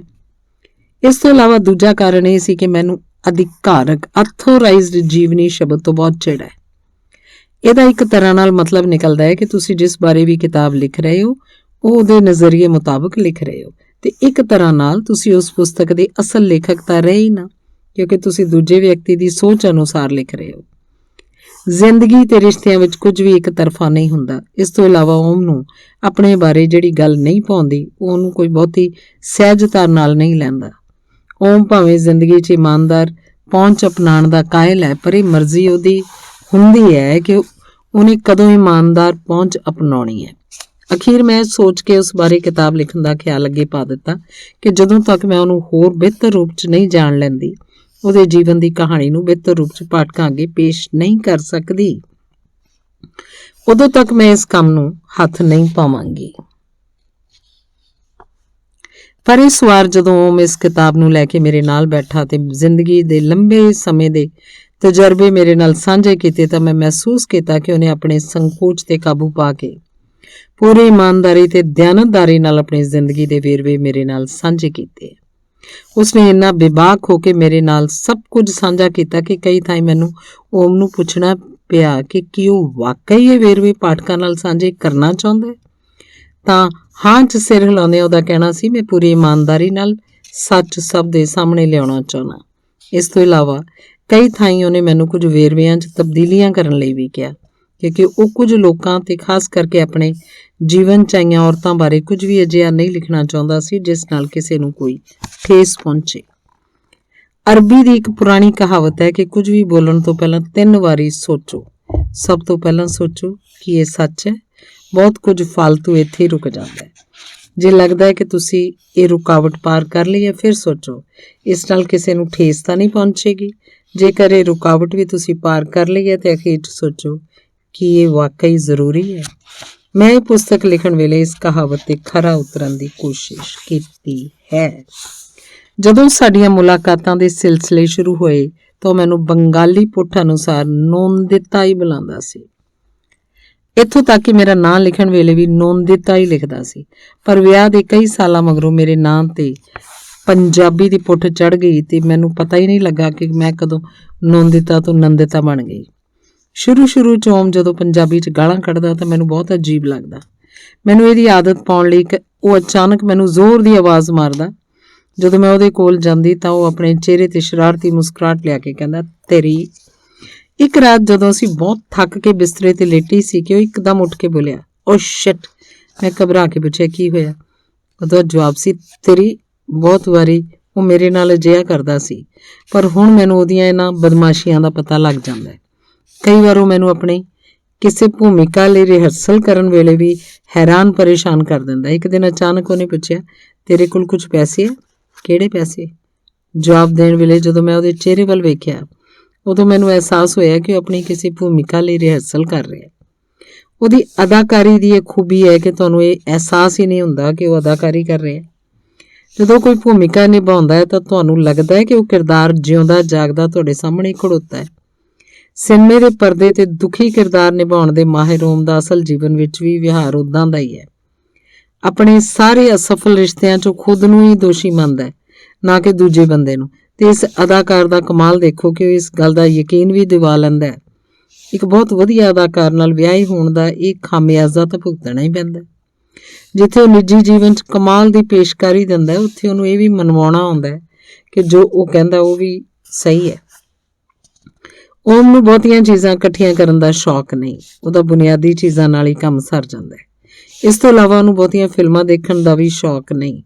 ਆਪਣੇ FTII film and television institute of India ਦੇ ਦਿਨਾਂ ਦੌਰਾਨ ਜ਼ਿਆਦਾ ਫਿਲਮਾਂ ਦੇਖਣ ਕਾਰਨ ਹੁਣ ਉਹਦਾ ਹਾਲ ਇਹ ਹੈ ਕਿ ਉਹ ਸਾਲਾਂ ਬੱਧੀ ਥੀਏਟਰ 'ਚ ਫਿਲਮ ਦੇਖੇ ਬਗੈਰ ਰਹਿ ਸਕਦਾ ਹੈ। ਇਸ ਤੋਂ ਇਲਾਵਾ ਉਹ ਆਪਣੀ ਕੋਈ ਫਿਲਮ ਵੀ ਕਦੇ-ਕਦਾਈ ਹੀ ਦੇਖਦਾ। ਜਿੱਥੋਂ ਤੱਕ ਪੜ੍ਹਨ ਦਾ ਸਵਾਲ ਹੈ, ਓਮ ਕਦੀ-ਕਦਾਈ ਕੋਈ ਨਾਟਕ ਤਾਂ ਭਾਵੇਂ ਪੜ੍ਹ ਲਏ, ਪਰ ਨਾਵਲ ਜਾਂ ਰਹੱਸ ਰੋਮਾਂਚ ਭਰੀ ਕੋਈ ਪੁਸਤਕ ਤੁਸੀਂ ਸ਼ਾਇਦ ਹੀ ਉਹਨੂੰ ਕਦੇ ਪੜ੍ਹਦੇ ਦੇਖੋਗੇ।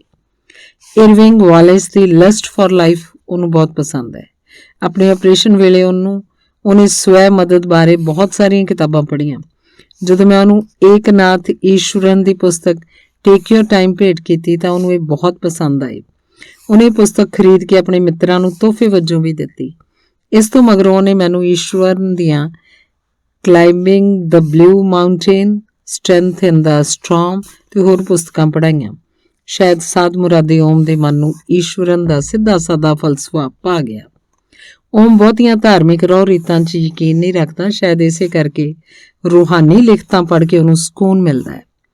ਓਮ ਭਾਵੇਂ ਖੁਦ ਬਹੁਤਾ ਪੂਜਾ ਪਾਠ ਨਹੀਂ ਕਰਦਾ, ਪਰ ਕਿਸੇ ਦੂਜੇ ਦੇ ਅਜਿਹਾ ਕਰਨ ਤੇ ਉਹਨੂੰ ਕੋਈ ਇਤਰਾਜ਼ ਨਹੀਂ ਹੁੰਦਾ। ਸਾਡੇ ਘਰ ਦਾ ਮਾਹੌਲ ਬਹੁਤ ਧਾਰਮਿਕ ਨਹੀਂ। ਮੈਂ ਭਾਵੇਂ ਜ਼ਰੂਰ ਰੋਜ਼ਾਨਾ ਪੂਜਾ ਕਰਦੀ ਹਾਂ, ਪਰ ਓਮ ਕਦੇ ਵੀ ਰੱਬ ਨਾਲ ਆਪਣੇ ਰਿਸ਼ਤੇ ਦੀ ਨੁਮਾਇਸ਼ ਨਹੀਂ ਕਰਦਾ। ਜਿਵੇਂ ਆਪਣੇ ਬਾਊ ਜੀ ਦੀ ਬਰਸੀ ਤੇ ਕੋਈ ਪੂਜਾ ਪਾਠ ਕਰਵਾਉਣ ਦੀ ਥਾਂ 4-5 ਬਜ਼ੁਰਗਾਂ ਨੂੰ ਉਹਨਾਂ ਦੀ ਯਾਦ 'ਚ ਪੈਸੇ ਦੇ ਦਿੰਦਾ ਹੈ। ਇਹ ਗੱਲ ਵੱਖਰੀ ਹੈ ਕਿ ਕਦੇ-ਕਦੇ ਮੈਂ ਉਹਨੂੰ ਧਾਰਮਿਕ ਅੰਧ ਵਿਸ਼ਵਾਸ ਵਾਲੇ ਕੰਮ ਕਰਦੇ ਵੀ ਦੇਖਿਆ। ਜਿਵੇਂ ਇੱਕ ਦਿਨ ਮੈਂ ਉਹਨੂੰ ਜਮਾਦਾਰਨੀ ਨੂੰ 500 ਰੁਪਏ ਦਾ ਨੋਟ ਦਿੰਦਿਆਂ ਫੜ ਲਿਆ। ਅਸਲ 'ਚ ਕਿਸੇ ਨੇ ਉਹਨੂੰ ਕਿਹਾ ਸੀ ਕਿ ਗ੍ਰਹਿਣ ਲੱਗਣ ਵੇਲੇ ਦਾਨ ਪੁੰਨ ਕਰਨਾ ਚੰਗਾ ਹੁੰਦਾ ਤੇ ਉਹਨੇ ਇਸੇ ਕਰਕੇ ਜਮਾਦਾਰਨੀ ਨੂੰ 500 ਰੁਪਏ ਦੇ ਦਿੱਤੇ। ਇਸੇ ਤਰ੍ਹਾਂ ਉਹ ਬਹੁਤ ਛੇਤੀ ਹੋਰਨਾਂ ਦੀਆਂ ਗੱਲਾਂ ਮੰਨ ਲੈਂਦਾ, ਖਾਸ ਕਰਕੇ ਸਿਆਸਤ ਦੇ ਮਾਮਲੇ 'ਚ। ਉਹਦੀ ਨਾ ਤਾਂ ਸਿਆਸਤ ਵਿੱਚ ਕੋਈ ਦਿਲਚਸਪੀ ਹੈ ਤੇ ਨਾ ਕੋਈ ਸਿਆਸੀ ਪ੍ਰਤੀਬੱਧਤਾ। ਕੁਝ ਸਾਲ ਪਹਿਲਾਂ ਉਹਦੇ ਕਮਿਊਨਿਸਟ ਪੱਖੀ ਮਿੱਤਰ ਅਚਾਨਕ ਫਿਰਕੂ ਭਾਜਪਾ ਦੀ ਹਮਾਇਤ ਕਰਨ ਲੱਗੇ। ਓਮ ਨੇ ਤਾਂ ਕਦੇ ਵੀ ਸਿਆਸਤ ਨੂੰ ਗੰਭੀਰਤਾ ਨਾਲ ਲਿਆ ਹੀ ਨਹੀਂ। ਇਸ ਕਰਕੇ ਸਾਲ 2001 ਦੀਆਂ ਚੋਣਾਂ ਦੌਰਾਨ 1 ਲੱਖ ਰੁਪਏ ਬਦਲੇ ਉਹ ਭਾਜਪਾ ਉਮੀਦਵਾਰ ਵਿਜੇ ਗੋਇਲ ਦੀ ਪ੍ਰਚਾਰ ਮੁਹਿੰਮ 'ਚ ਸ਼ਾਮਲ ਹੋ ਗਿਆ। ਜਦੋਂ ਭਾਜਪਾ ਚੋਣ ਹਾਰ ਗਈ ਤਾਂ ਓਮ ਨੂੰ ਆਪਣੇ ਇਸ ਗਲਤ ਫੈਸਲੇ ਦਾ ਅਹਿਸਾਸ ਹੋਇਆ। ਉਹਨੇ ਬਹੁਤ ਸ਼ਰਮਿੰਦਗੀ ਮਹਿਸੂਸ ਕੀਤੀ ਤੇ ਫੌਰੀ ਉਹ 1 ਲੱਖ ਰੁਪਏ ਦਾਨ ਕਰ ਦਿੱਤੇ। ਬਾਅਦ 'ਚ ਕਪਿਲ ਸਿੱਬਲ ਤੇ ਕੁਝ ਹੋਰ ਮਿੱਤਰਾਂ ਦੇ ਜ਼ੋਰ ਪਾਉਣ ਤੇ ਓਮ 2004 'ਚ ਰਸਮੀ ਤੌਰ ਤੇ ਕਾਂਗਰਸ ਪਾਰਟੀ 'ਚ ਸ਼ਾਮਲ ਹੋ ਗਿਆ। ਕਾਂਗਰਸ ਪਾਰਟੀ 'ਚ ਸ਼ਾਮਲ ਹੋਣ ਤੋਂ ਬਾਅਦ ਉਹ ਕਦੇ ਸਿਆਸਤ 'ਚ ਬਹੁਤਾ ਸਰਗਰਮ ਨਹੀਂ ਰਿਹਾ। ਆਮ ਤੌਰ ਤੇ ਖਾਣਾ ਪਕਾਉਣਾ ਤੇ ਬਾਗਬਾਨੀ ਕਰਨਾ ਓਮ ਨੂੰ ਬਹੁਤ ਚੰਗਾ ਲੱਗਦਾ ਹੈ। ਜਦੋਂ ਉਹਨੇ ਆਪਣਾ ਤਣਾਅ ਦੂਰ ਕਰਨਾ ਹੁੰਦਾ ਤਾਂ ਕੁਝ ਨਾ ਕੁਝ ਪਕਾਉਣ ਲੱਗ ਜਾਂਦਾ ਹੈ। ਉਹਨੂੰ ਖਾਣਾ ਪਕਾਉਣ ਦਾ ਸ਼ੌਕ ਬਚਪਨ 'ਚ ਉਦੋਂ ਤੋਂ ਪਿਆ ਜਦੋਂ ਆਪਣੀ ਮਾਂ ਨੂੰ ਰੋਜ਼ਾਨਾ ਖਾਣਾ ਬਣਾਉਂਦਾ ਵੇਖਦਾ ਹੁੰਦਾ ਸੀ। ਬਾਅਦ 'ਚ ਸਕਾਊਟ ਹੋਣ ਕਰਕੇ ਤੇ ਫਿਰ ਛੋਟੀ ਉਮਰ 'ਚ ਇਕੱਲਿਆਂ ਰਹਿਣ ਕਰਕੇ ਛੇਤੀ ਖੁਦ ਖਾਣਾ ਬਣਾਉਣਾ ਸਿੱਖ ਗਿਆ। ਅੱਜ ਵੀ ਦਿਨ ਭਰ ਦੀ ਲੰਬੀ ਸ਼ੂਟਿੰਗ ਮਗਰੋਂ ਓਮ ਸਿੱਧਾ ਰਸੋਈ 'ਚ ਜਾਂਦਾ ਹੈ। ਉਹਨੂੰ ਸ਼ਰਾਬ ਦੇ ਇੱਕ ਪੈਗ ਨਾਲ ਖੁਦ ਕੱਚੀਆਂ ਸਬਜ਼ੀਆਂ ਕੱਟ ਕੇ ਖਾਣਾ ਬਹੁਤ ਚੰਗਾ ਲੱਗਦਾ ਹੈ। ਕਈ ਵਾਰੀ ਤਾਂ ਮੈਂ ਉਹਨੂੰ ਅੱਧੀ ਰਾਤ ਪਰੌਂਠਾ ਬਣਾ ਕੇ ਉੱਤੇ ਚੋਖਾ ਮੱਖਣ ਰੱਖ ਕੇ ਖਾਂਦਿਆਂ ਰੰਗੇ ਹੱਥੀਂ ਕਾਬੂ ਕੀਤਾ। ਜਦੋਂ ਓਮ ਦੀ ਕਿਸੇ ਫਿਲਮ ਦੀ ਸ਼ੂਟਿੰਗ ਵਿਦੇਸ਼ 'ਚ ਹੁੰਦੀ ਹੈ ਤਾਂ ਉਸ ਕਿਸੇ ਅਪਾਰਟਮੈਂਟ ਵਿੱਚ ਰਹਿਣ ਨੂੰ ਤਰਜੀਹ ਦਿੰਦਾ ਹੈ। ਉਹਨੂੰ ਮਾਰਕੀਟ ਤੋਂ ਖਾਣ ਪੀਣ ਦਾ ਸਮਾਨ ਖਰੀਦਣਾ ਚੰਗਾ ਲੱਗਦਾ ਹੈ। ਜਿੱਥੇ ਮੈਂ ਸ਼ੋਅਰੂਮਾਂ 'ਚ ਪਿਆ ਸਮਾਨ ਬਾਹਰੋਂ ਦੇਖ ਕੇ ਉਹਨੂੰ ਖਰੀਦਣ ਲਈ ਲਲਚਾ ਜਾਂਦੀ ਹਾਂ, ਉੱਥੇ ਓਮ ਦੇ ਮੂੰਹ 'ਚ ਰੰਗ ਬਿਰੰਗੀਆਂ ਸਬਜ਼ੀਆਂ ਤੇ ਫਲਾਂ ਨੂੰ ਵੇਖ ਕੇ ਪਾਣੀ ਭਰ ਜਾਂਦਾ ਹੈ। ਉਹਨੂੰ ਜ਼ਿਆਦਾ ਕਰਕੇ ਭਾਰਤੀ ਖਾਣਾ ਬਣਾਉਣਾ ਪਸੰਦ ਹੈ ਤੇ ਵੱਖ-ਵੱਖ ਤਰ੍ਹਾਂ ਦੇ ਪਕਵਾਨਾਂ ਤੇ ਆਪਣਾ ਹੱਥ ਅਜ਼ਮਾਉਂਦਾ ਰਹਿੰਦਾ ਹੈ। ਇੱਕ ਮਾਹਿਰ ਰਸੋਈਏ ਵਾਂਗ ਉਹ ਪਕਾਉਣ ਦੇ ਢੰਗ 'ਚ ਥੋੜ੍ਹੀ ਬਹੁਤ ਤਬਦੀਲੀ ਕਰਕੇ ਨਵੀਆਂ-ਨਵੀਆਂ ਚੀਜ਼ਾਂ ਬਣਾਉਂਦਾ ਰਹਿੰਦਾ ਹੈ। ਜਦੋਂ ਕਦੇ ਵੀ ਮੇਰੇ ਕੋਲੋਂ ਕੋਈ ਚੀਜ਼ ਚੰਗੀ ਨਹੀਂ ਬਣਦੀ ਤਾਂ ਬੜੀ ਆਸਾਨੀ ਨਾਲ ਕੁਛ ਨਾ ਕੁਛ ਕਰਕੇ ਉਹਨੂੰ ਖਾਣ ਯੋਗ ਬਣਾ ਦਿੰਦਾ ਹੈ। ਓਮ ਨੂੰ ਦੋਸਤਾਂ ਨੂੰ ਘਰ ਬੁਲਾ ਕੇ ਉਹਨਾਂ ਲਈ ਖੁਦ ਖਾਣਾ ਬਣਾਉਣਾ ਬਹੁਤ ਚੰਗਾ ਲੱਗਦਾ ਹੈ। ਵਿਦੇਸ਼ਾਂ 'ਚ ਵੀ ਸ਼ੂਟਿੰਗ ਦੌਰਾਨ ਸਮਾਂ ਬਿਤਾਉਣ ਦਾ ਉਹਦਾ ਸਭ ਤੋਂ ਪਸੰਦੀਦਾ ਢੰਗ ਆਪਣੇ ਸਾਥੀ ਕਲਾਕਾਰਾਂ ਤੇ ਯੂਨਿਟ ਦੇ ਮੈਂਬਰਾਂ ਲਈ ਖਾਣਾ ਬਣਾਉਣਾ ਹੀ ਹੁੰਦਾ ਹੈ।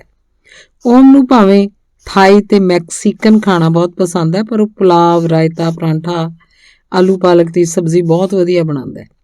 ਇੱਕ ਦਿਨ ਉਹਨੇ ਬੈਲ ਏਅਰ ਵਿਚਲੀ ਆਪਣੀ ਰਹਿਣ ਵਾਲੀ ਥਾਂ ਤੇ ਰੋਲੈਂਡ ਜੈਫ ਨੂੰ ਖਾਣੇ ਤੇ ਸੱਦਿਆ ਹੋਇਆ ਸੀ। ਇਸ ਜਗ੍ਹਾ ਤੋਂ ਸਮੁੱਚਾ ਬੇਵਰਲੀ ਹਿਲਸ ਨਜ਼ਰ ਆਉਂਦਾ ਸੀ। ਓਮ ਜਦੋਂ ਰੋਲੈਂਡ ਲਈ ਰੋਟੀ ਬਣਾਉਣ ਲੱਗਾ ਤਾਂ ਉਹਨੂੰ ਅਹਿਸਾਸ ਹੋਇਆ ਕਿ ਉੱਥੇ ਵੇਲਣਾ ਤਾਂ ਹੈ ਹੀ ਨਹੀਂ। ਫਿਰ ਕੀ ਸੀ? ਓਮ ਨੇ ਝੱਟ ਵਾਈਨ ਦੀ ਖਾਲੀ ਬੋਤਲ ਚੁੱਕੀ ਤੇ ਉਹਦਾ ਵੇਲਣਾ ਬਣਾ ਲਿਆ। ਉਸ ਦਿਨ ਅਸੀਂ ਜੈਫ ਨੂੰ ਤਾਜ਼ੇ ਫੁੱਲੇ ਹੋਏ ਗਰਮਾ ਗਰਮ ਫੁਲਕੇ ਰਸੇਦਾਰ ਸਬਜ਼ੀ ਨਾਲ ਪਰੋਸੇ, ਜਿਹਦਾ ਉਹਨੇ ਖੂਬ ਆਨੰਦ ਲਿਆ।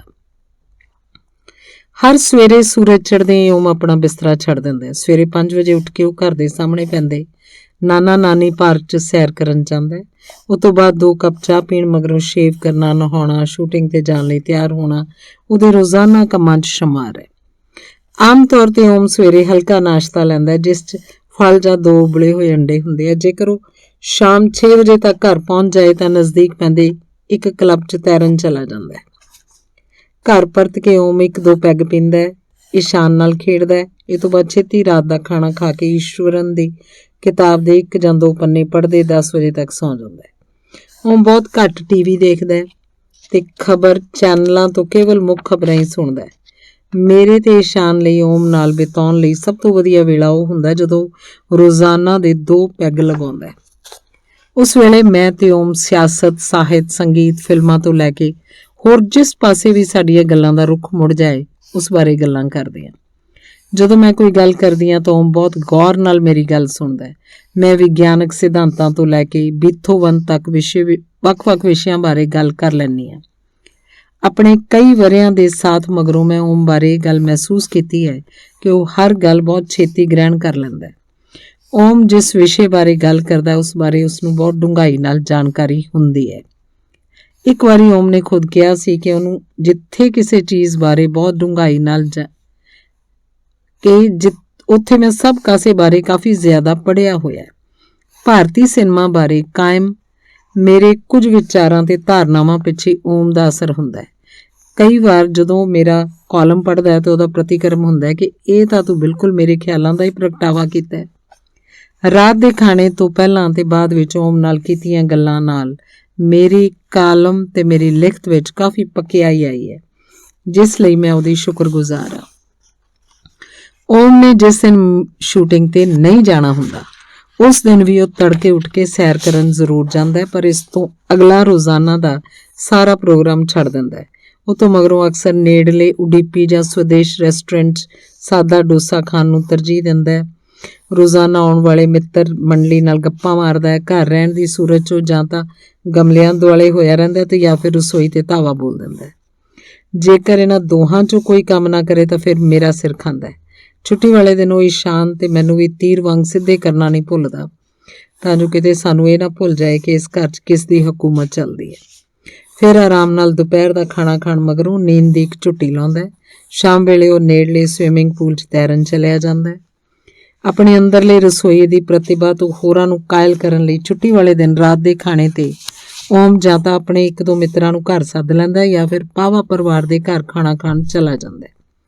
ਮਨੋਜ ਤੇ ਸੀਮਾ ਪਾਵਾ ਦੋਹੇ ਉਹਨੂੰ ਵੱਡੇ ਭਰਾ ਵਾਂਗ ਸਤਿਕਾਰ ਦਿੰਦੇ ਹਨ। ਉਹਨਾਂ ਦਾ ਕਹਿਣਾ ਹੈ ਕਿ ਉਹਨਾਂ ਨੂੰ ਉਦੋਂ ਬਹੁਤ ਚੰਗਾ ਲੱਗਦਾ ਹੈ ਜਦੋਂ ਐਨ ਮੌਕੇ 'ਤੇ ਸੱਦੇ ਜਾਣ ਦੇ ਬਾਵਜੂਦ ਓਮ ਘਰ ਦੇ ਜੀਅ ਵਾਂਗ ਉਹਨਾਂ ਦੇ ਨਾਲ ਖਾਣਾ ਖਾਣ ਪਹੁੰਚ ਜਾਂਦਾ ਹੈ। ਦੋਹੇ ਜੀਅ ਓਮ ਦੀ ਸਾਦਗੀ ਦੇ ਬਹੁਤ ਕਾਇਲ ਹੈ। ਕਈ ਵਾਰ ਛੁੱਟੀ ਵਾਲੇ ਦਿਨ ਅਸੀਂ ਨੇੜਲੇ ਕਿਸੇ ਰੈਸਟੋਰੈਂਟ 'ਚ ਵੀ ਖਾਣਾ ਖਾਣ ਚਲੇ ਜਾਂਦੇ ਹਾਂ। ਬਾਹਰ ਖਾਣਾ ਖਾਣ ਲਈ ਓਮ ਦੀ ਸਾਡੇ ਤੋਂ ਪਹਿਲੀ ਸ਼ਰਤ ਇਹ ਹੁੰਦੀ ਹੈ ਕਿ ਅਸੀਂ ਘਰ ਤੋਂ 1 ਕਿਲੋਮੀਟਰ ਦੇ ਅੰਦਰ ਅੰਦਰ ਪੈਂਦੇ ਕਿਸੇ ਰੈਸਟੋਰੈਂਟ ਦੀ ਚੋਣ ਕਰੀਏ। ਸ਼ੁਰੂ ਵਿੱਚ ਉਹਨੂੰ ਬਾਹਰ ਦਾ ਖਾਣਾ ਖਾਣ ਤੋਂ ਕਾਫੀ ਪਰਹੇਜ਼ ਸੀ, ਪਰ ਹੁਣ ਉਹ ਵੀ ਇਸ ਖਾਣੇ ਦਾ ਲੁਤਫ ਉਠਾਉਣ ਲੱਗਿਆ ਹੈ ਤੇ ਇਹਦੇ ਲਈ ਉਹਨੂੰ ਮੇਰਾ ਸ਼ੁਕਰੀਆ ਅਦਾ ਕਰਨਾ ਚਾਹੀਦਾ ਹੈ। ਮੰਦਵਾੜੇ ਦੇ ਇਸ ਦੌਰ 'ਚ ਸਾਡਾ ਇੱਕ ਸ਼ੁਗਲ ਬਣਿਆ ਹੋਇਆ। ਅਸੀਂ ਖਾਣਾ ਖਾਣ ਲਈ ਕਿਸੇ ਸ਼ਾਨਦਾਰ ਹੋਟਲ ਜਾਂ ਰੈਸਟੋਰੈਂਟ ਦੀ ਚੋਣ ਕਰਦੇ ਹਾਂ, ਫਿਰ ਖਾਣੇ ਉੱਤੇ ਆਉਣ ਵਾਲੇ ਖਰਚੇ ਦਾ ਹਿਸਾਬ ਕਿਤਾਬ ਲਾਉਂਦੇ ਹਾਂ। ਅੰਤ ਘਰ 'ਚ ਖਾਣਾ ਖਾ ਕੇ ਖੁਦ ਨੂੰ ਸ਼ਾਬਾਸ਼ੀ ਦਿੰਦੇ ਹਾਂ ਕਿ ਮੰਦੇ ਦੇ ਇਸ ਦੌਰ 'ਚ ਅਸੀਂ ਕਿੰਨੇ ਪੈਸੇ ਬਚਾ ਲਏ ਆ। ਓਮ ਨੂੰ ਕਲੱਬਾਂ ਤੇ ਦੇਰ ਰਾਤ ਦੀਆਂ ਪਾਰਟੀਆਂ 'ਚ ਜਾਣਾ ਚੰਗਾ ਨਹੀਂ ਲੱਗਦਾ। ਰਾਤ 9 ਵਜੇ ਤੋਂ ਬਾਅਦ ਦੇ ਪ੍ਰੋਗਰਾਮਾਂ ਦਾ ਸੱਦਾ ਪੱਤਰ ਓਮ ਸਿੱਧਾ ਰੱਦੀ ਦੀ ਟੋਕਰੀ 'ਚ ਸੁੱਟ ਦਿੰਦਾ ਹੈ। ਓਮ ਦੇ ਨਾਨਕੇ ਕਿਸਾਨ ਸਨ, ਜਿਸ ਕਰਕੇ ਉਹਨੂੰ ਜ਼ਮੀਨਾਂ ਨਾਲ ਹਮੇਸ਼ਾ ਬਹੁਤ ਮੋਹ ਰਿਹਾ। ਉਹ ਅਕਸਰ ਮਜ਼ਾਕ 'ਚ ਕਹਿੰਦਾ ਹੈ ਕਿ ਜੇਕਰ ਉਹ ਅਦਾਕਾਰ ਨਾ ਹੁੰਦਾ ਤਾਂ ਜ਼ਰੂਰ ਕੁੱਕ ਜਾਂ ਕਿਸਾਨ ਹੁੰਦਾ। ਉਹ ਹਮੇਸ਼ਾ ਇਹੀ ਕਹਿੰਦਾ ਹੈ ਕਿ ਜਦੋਂ ਉਹ ਫਿਲਮਾਂ 'ਚ ਕੰਮ ਕਰਨਾ ਬੰਦ ਕਰ ਦੇਗਾ ਤਾਂ ਉਹ ਖੇਤੀ ਕਰੇਗਾ। ਕਈ ਵਾਰੀ ਪਹਿਲਾਂ ਓਮ ਦੇ ਮਨ 'ਚ ਢੁਕਵੀਂ ਜਗ੍ਹਾ ਤੇ ਫਾਰਮ ਹਾਊਸ ਬਣਾਉਣ ਦਾ ਖਿਆਲ ਆਇਆ। ਉਹਦੇ ਸਾਬਕਾ ਸੈਕਟਰੀ ਦੂਬੇ ਜੀ ਨੇ ਉਸ ਨੂੰ ਕਈ ਥਾਵਾਂ ਦਿਖਾਈਆਂ। ਅਖੀਰ 6 ਸਾਲ ਪਹਿਲਾਂ ਉਹਨੇ ਖੰਡਾਲਾ 'ਚ ਇੱਕ ਢੁਕਵੀਂ ਜਗ੍ਹਾ ਪਸੰਦ ਕਰ ਲਈ। ਓਮ ਨੇ ਖੂਬਸੂਰਤ ਬਾਗ ਵਾਲਾ ਇਹ ਬੰਗਲਾ ਮਨਸੂਰ ਭਾਈ ਤੋਂ ਖਰੀਦਿਆ ਤੇ ਇਹਨੂੰ ਈਸ਼ਾਨ ਕੁਟੀਰ ਨਾਂ ਦਿੱਤਾ। ਇਸ ਬੰਗਲੇ ਦੇ ਸਾਹਮਣੇ ਪੈਂਦਾ ਇੱਕ ਹੋਰ ਛੋਟਾ ਜਿਹਾ ਪਲਾਟ ਵੀ ਉਹਨੇ ਖਰੀਦ ਲਿਆ ਤੇ ਇਹਦਾ ਨਾਂ ਈਸ਼ਾਨ ਵਾਟਿਕਾ ਰੱਖਿਆ। ਇੱਥੇ ਓਮ ਹਰ ਤਰ੍ਹਾਂ ਦੀ ਖੇਤੀ ਕਰਦਾ ਹੈ। ਉਹ ਇੱਥੇ ਵੱਖ-ਵੱਖ ਤਰ੍ਹਾਂ ਦੇ ਫਲ ਤੇ ਸਬਜ਼ੀਆਂ ਉਗਾਉਂਦਾ ਹੈ। ਘਰ ਦੀਆਂ ਤਾਜ਼ੀਆਂ ਸਬਜ਼ੀਆਂ ਤੇ ਫਲ ਖਾਣ ਦਾ ਮਜ਼ਾ ਹੀ ਕੁਝ ਹੋਰ ਹੈ। ਆਮ ਤੌਰ ਤੇ ਅਸੀਂ ਸ਼ੁੱਕਰਵਾਰ ਸ਼ਾਮ ਨੂੰ ਫਾਰਮ ਹਾਊਸ ਤੇ ਜਾਂਦੇ ਹਾਂ ਤੇ ਐਤਵਾਰ ਸ਼ਾਮ ਨੂੰ ਪਰਤ ਆਉਂਦੇ ਹਾਂ। ਇਹ 2 ਦਿਨ ਸਾਨੂੰ ਆਉਣ ਵਾਲੇ ਪੂਰੇ ਹਫ਼ਤੇ ਲਈ ਤਰੋ-ਤਾਜ਼ਾ ਕਰ ਦਿੰਦੇ ਹਨ। ਲੋਨਾਵਾਲਾ ਤੇ ਖੰਡਾਲਾ 'ਚ ਬਹੁਤੀ ਵਸੋਂ ਪਾਰਸੀ ਹੈ। ਇੱਥੇ ਅਜੇ ਵੀ ਬਹੁਤ ਪੁਰਾਣੇ ਬੰਗਲੇ ਮਿਲਦੇ ਹੈ, ਹਾਲਾਂਕਿ ਇਹਨਾਂ ਦੀ ਹਾਲਤ ਕਾਫੀ ਖਸਤਾ ਹੈ। ਇਹਨਾਂ ਸ਼ਹਿਰਾਂ 'ਚ ਅਜੇ ਵੀ ਪੁਰਾਣੇ ਸੱਭਿਆਚਾਰ ਦੀ ਝਲਕ ਮਿਲਦੀ ਹੈ। ਇੱਥੇ ਨਾ ਤਾਂ ਕੋਈ ਸ਼ਾਪਿੰਗ ਮਾਲ ਹੈ, ਨਾ ਕੋਈ ਮਲਟੀਪਲੈਕਸ। ਇੱਥੋਂ ਦੇ ਬਾਜ਼ਾਰਾਂ ਵਿੱਚ ਸਮਾਨ ਖਰੀਦਣ ਦਾ ਆਪਣਾ ਮਜ਼ਾ ਹੈ। ਸਾਡੇ ਘਰ ਤੋਂ ਫਾਰਮ ਹਾਊਸ ਤੱਕ ਜਾਣ ਨੂੰ ਮਹਿਜ਼ 2 ਘੰਟੇ ਲੱਗਦੇ ਹੈ। ਇਹ ਤੋਂ ਵੱਧ ਸਮਾਂ ਤਾਂ ਕਈ ਵਾਰੀ ਬੰਬਈ ਦੇ ਅੰਦਰ ਹੀ ਇੱਕ ਥਾਂ ਤੋਂ ਦੂਜੀ ਥਾਂ ਤੇ ਪਹੁੰਚਣ ਲਈ ਲੱਗ ਜਾਂਦਾ ਹੈ। ਕੁਝ ਸਾਲ ਪਹਿਲਾਂ ਮੇਰੀ ਇੱਕ ਸਹੇਲੀ ਨੇ ਫੋਨ ਕਰਕੇ ਮੈਨੂੰ ਪੁੱਛਿਆ ਕਿ ਕੀ ਸਵੇਰੇ ਮੇਰੀ ਤੇ ਓਮ ਦੀ ਜ਼ੋਰਦਾਰ ਲੜਾਈ ਹੋਈ ਹੈ। ਮੈਂ ਉਹਦੀ ਗੱਲ ਸੁਣ ਕੇ ਹੈਰਾਨ ਪਰੇਸ਼ਾਨ ਹੋ ਗਈ। ਉਹਦਾ ਘਰ ਕੁਝ ਕਿਲੋਮੀਟਰ ਦੂਰ ਸੀ। ਮੈਂ ਪੁੱਛਿਆ, ਹਾਂ, ਪਰ ਤੈਨੂੰ ਕਿਵੇਂ ਪਤਾ ਲੱਗਿਆ? ਮਾਂ ਨੇ ਮੈਨੂੰ ਦੱਸਿਆ ਸੀ। ਉਹਨੇ ਜਵਾਬ ਦਿੱਤਾ ਕਿ ਉਹਦੀ ਮਾਂ ਸਾਡੀ ਬਿਲਡਿੰਗ 'ਚ 3ਜੀ ਮੰਜ਼ਿਲ ਤੇ ਰਹਿੰਦੀ ਸੀ। ਉਹਨੇ ਓਮ ਦੀ ਆਵਾਜ਼ ਸੁਣ ਲਈ ਜੋ 4 ਮੰਜ਼ਿਲਾਂ 'ਚ ਗੂੰਜ ਰਹੀ ਸੀ। ਸਾਡੇ ਵਿਆਹ ਦੇ ਸ਼ੁਰੂਆਤੀ ਦਿਨਾਂ 'ਚ ਓਮ ਪੈਸੇ ਖਰਚਣ ਨੂੰ ਲੈ ਕੇ ਹਮੇਸ਼ਾ ਫਿਕਰਮੰਦ ਰਹਿੰਦਾ ਸੀ। ਉਹ ਕਦੇ ਵੀ ਮੈਨੂੰ ਮਹੀਨੇ ਦੇ ਖਰਚ ਲਈ ਪੈਸੇ ਨਹੀਂ ਦਿੰਦਾ ਸੀ। ਸਾਰੇ ਬਿੱਲ ਖੁਦ ਚੁਕਾਉਣ ਨੂੰ ਤਰਜੀਹ ਦਿੰਦਾ ਸੀ। ਕਈ ਵਾਰ ਉਹਨੇ ਕਈ ਮਹੀਨੇ ਬਾਹਰ ਰਹਿਣਾ ਪੈਂਦਾ ਤਾਂ ਦੁੱਧ ਵਾਲਾ ਤੇ ਹੋਰ ਲੋਕ ਮਹੀਨੇ ਪਿੱਛੋਂ ਆਪਣੇ ਬਿੱਲ ਲੈਣ ਲਈ ਘਰ ਆਉਂਦੇ ਤਾਂ ਮੈਨੂੰ ਕਹਿਣਾ ਪੈਂਦਾ ਕਿ ਸਾਹਿਬ ਬਾਹਰ ਗਏ ਹੋਏ ਆ। ਇੱਕ ਵਾਰ ਜਦੋਂ ਮੈਂ ਉਹਦੇ ਇੱਕ ਦੋਸਤ ਨੂੰ ਇਸ ਬਾਰੇ ਸ਼ਿਕਾਇਤ ਕੀਤੀ ਤਾਂ ਓਮ ਦਾ ਜਵਾਬ ਸੀ, ਜੇਕਰ ਉਹ ਪੈਸੇ ਲੈ ਕੇ ਭੱਜ ਗਈ, ਨਿਸ਼ਚੇ ਉਹ ਆਪਣੇ ਪਹਿਲੇ ਵਿਆਹ ਦੇ ਮਾੜੇ ਤਜਰਬੇ ਕਰਕੇ ਅਜਿਹਾ ਕਹਿ ਰਿਹਾ ਸੀ। ਜਦੋਂ ਤਲਾਕ ਮੌਕੇ ਉਹਨੂੰ ਆਪਣੀ ਸਾਰੀ ਬੱਚਤ ਆਪਣੀ ਪਤਨੀ ਨੂੰ ਗੁਜ਼ਾਰਾ ਭੱਤੇ ਵਜੋਂ ਦੇਣੀ ਪੈ ਗਈ ਸੀ। 2 ਸਾਲ ਦੇ ਸਮੇਂ ਦੌਰਾਨ ਹੀ ਮੈਂ ਉਹਦਾ ਵਿਸ਼ਵਾਸ ਜਿੱਤ ਲਿਆ ਸੀ ਤੇ ਫਿਰ ਓਮ ਨੇ ਵੀ ਆਪਣੀ ਜੇਬ ਢਿੱਲੀ ਕਰਤੀ ਸੀ ਤੇ ਫਿਰ ਵੀ ਆਪਣੇ ਆਦਮੀਆਂ ਵਾਂਗ ਓਮ ਨੂੰ ਪਤਨੀ ਤੇ ਕੀਤੇ ਜਾਣ ਵਾਲੇ ਖਰਚੇ ਦਾ ਹਿਸਾਬ ਕਿਤਾਬ ਰੱਖਣ ਦੀ ਆਦਤ ਹੈ। ਇੱਕ ਵਾਰੀ ਸਾਡੇ ਆਪਸ 'ਚ ਹੋਏ ਬੋਲ ਬੁਲਾਰੇ ਮਗਰੋਂ ਓਮ ਨੇ ਮੈਨੂੰ ਮਨਾਉਣ ਲਈ ਤੋਹਫੇ ਵਜੋਂ ਇੱਕ ਸੋਹਣੀ ਤੇ ਮਹਿੰਗੀ ਘੜੀ ਦੇਣ ਦੀ ਇੱਛਾ ਪ੍ਰਗਟਾਈ।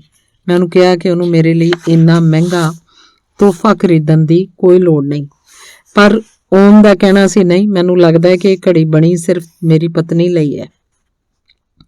ਉਹਦੀ ਇਹ ਗੱਲ ਸੁਣ ਕੇ ਮੈਂ ਬਹੁਤ ਭਾਵੁਕ ਹੋ ਗਈ। ਇਹ ਵੱਖਰੀ ਗੱਲ ਹੈ ਕਿ ਉਹ ਜਦੋਂ ਵੀ ਕਿਸੇ ਗੱਲੋਂ ਮੇਰੇ ਨਾਲ ਔਖਾ ਭਾਰਾ ਹੋ ਜਾਏ ਤੇ ਫਿਰ ਉਹ ਮੈਨੂੰ ਚਿਤਾਰਨ ਤੋਂ ਨਹੀਂ ਝਿਜਕਦਾ ਕਿ ਉਹਨੇ ਮੈਨੂੰ ਕਿੰਨੀ ਮਹਿੰਗੀ ਘੜੀ ਤੋਹਫੇ ਵਜੋਂ ਦਿੱਤੀ ਹੈ।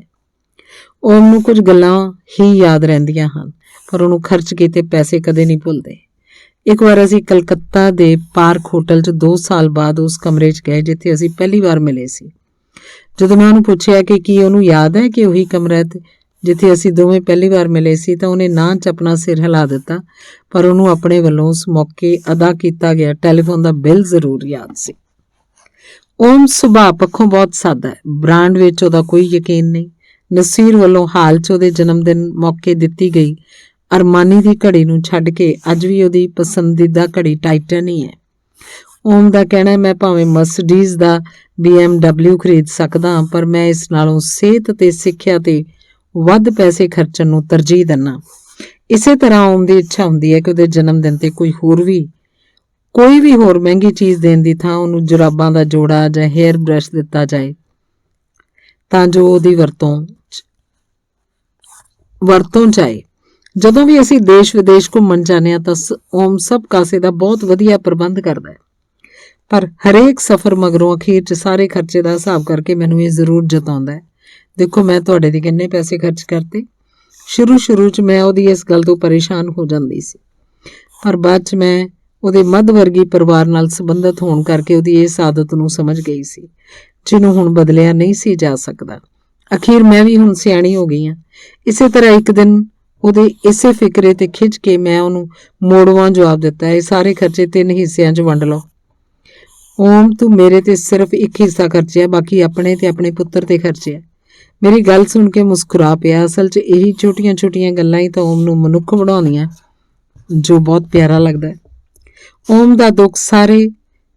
ਦਾ ਦੁੱਖ ਬਾਰੇ ਸਿਰਫ ਇਹ ਨਜ਼ਰੀਆ ਹੈ ਕਿ ਸਿਰਫ ਗਰੀਬ ਹੀ ਦੁੱਖ ਝੱਲਦੇ ਆ, ਅਮੀਰ ਨਹੀਂ। ਇੱਕ ਦਿਨ ਰਾਜਕੁਮਾਰੀ ਗਾਇਤਰੀ ਦੇਵੀ ਦੀ ਜੀਵਨੀ ਪ੍ਰਿੰਸੈਸ ਰਿਮੈਂਬਰਸ ਪੜ੍ਹਦਿਆਂ ਮੈਂ ਉਹਨੂੰ ਕਿਹਾ ਕਿ ਗਾਇਤਰੀ ਦੇਵੀ ਦਾ ਜੀਵਨ ਕਿੰਨਾ ਆਕਰਸ਼ਕ ਹੈ। ਅੱਗੋਂ ਨੇ ਮੈਨੂੰ ਮੋੜਵਾਂ ਸਵਾਲ ਕੀਤਾ, ਤੂੰ ਮੈਨੂੰ ਇਹ ਤਾਂ ਦੱਸ ਕਿ ਉਹਦੇ ਜੀਵਨ 'ਚ ਆਕਰਸ਼ਕ ਕੀ ਸੀ? ਉਹ ਅਮੀਰ ਸੀ, ਉਹਨੂੰ ਨਾ ਕੋਈ ਪਰੇਸ਼ਾਨੀ ਸੀ ਤੇ ਨਾ ਹੀ ਉਹਨੂੰ ਆਪਣੀ ਜ਼ਿੰਦਗੀ 'ਚ ਕੋਈ ਸੰਘਰਸ਼ ਕਰਨ ਦੀ ਲੋੜ ਪਈ। ਮੈਂ ਉਸ ਨਾਲ ਕੋਈ ਬਹਿਸ ਨਾ ਕੀਤੀ, ਕਿਉਂਕਿ ਮੈਨੂੰ ਪਤਾ ਸੀ ਕਿ ਓਮ ਦੀ ਹਮਦਰਦੀ ਹਮੇਸ਼ਾ ਗਰੀਬਾਂ ਨਾਲ ਹੈ, ਨਾ ਕਿ ਅਮੀਰਾਂ ਨਾਲ।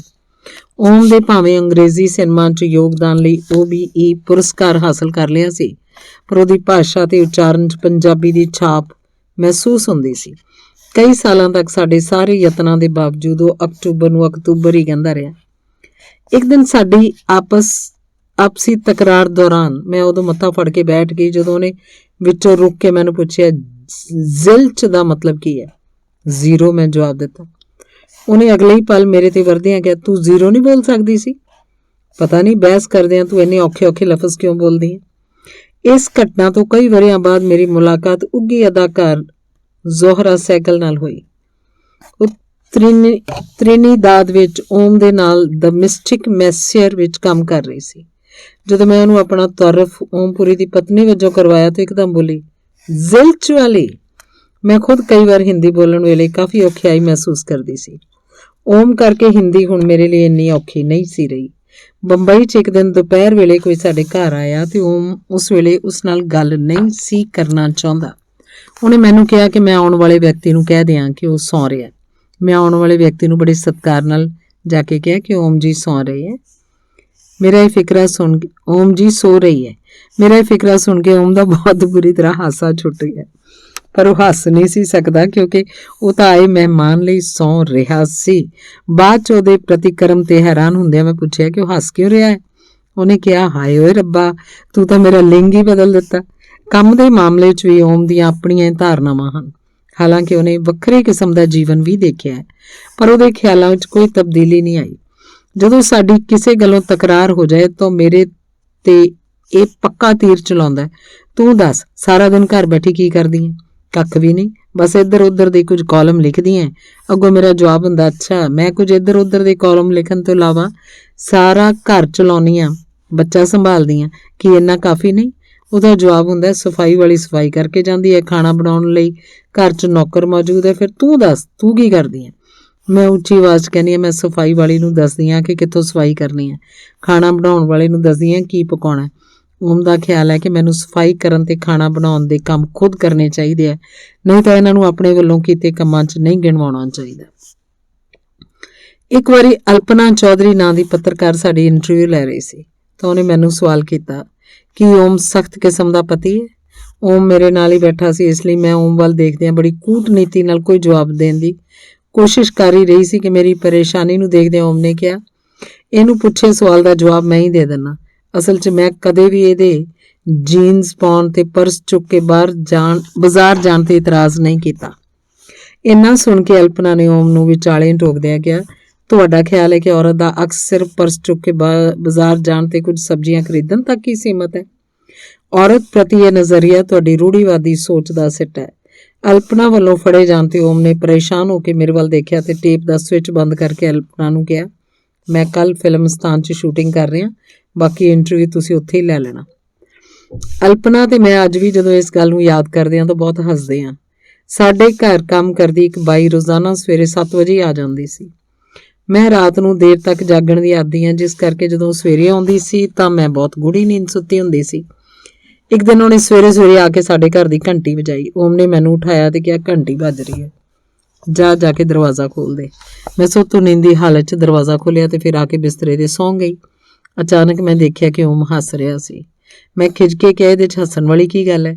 ਜਦੋਂ ਤੂੰ ਉੱਠਿਆ ਹੀ ਹੋਇਆ ਸੀ ਤਾਂ ਖੁਦ ਦਰਵਾਜ਼ਾ ਖੋਲ੍ਹਣ ਦੀ ਬਜਾਏ ਮੈਨੂੰ ਕਿਉਂ ਉਠਾਇਆ?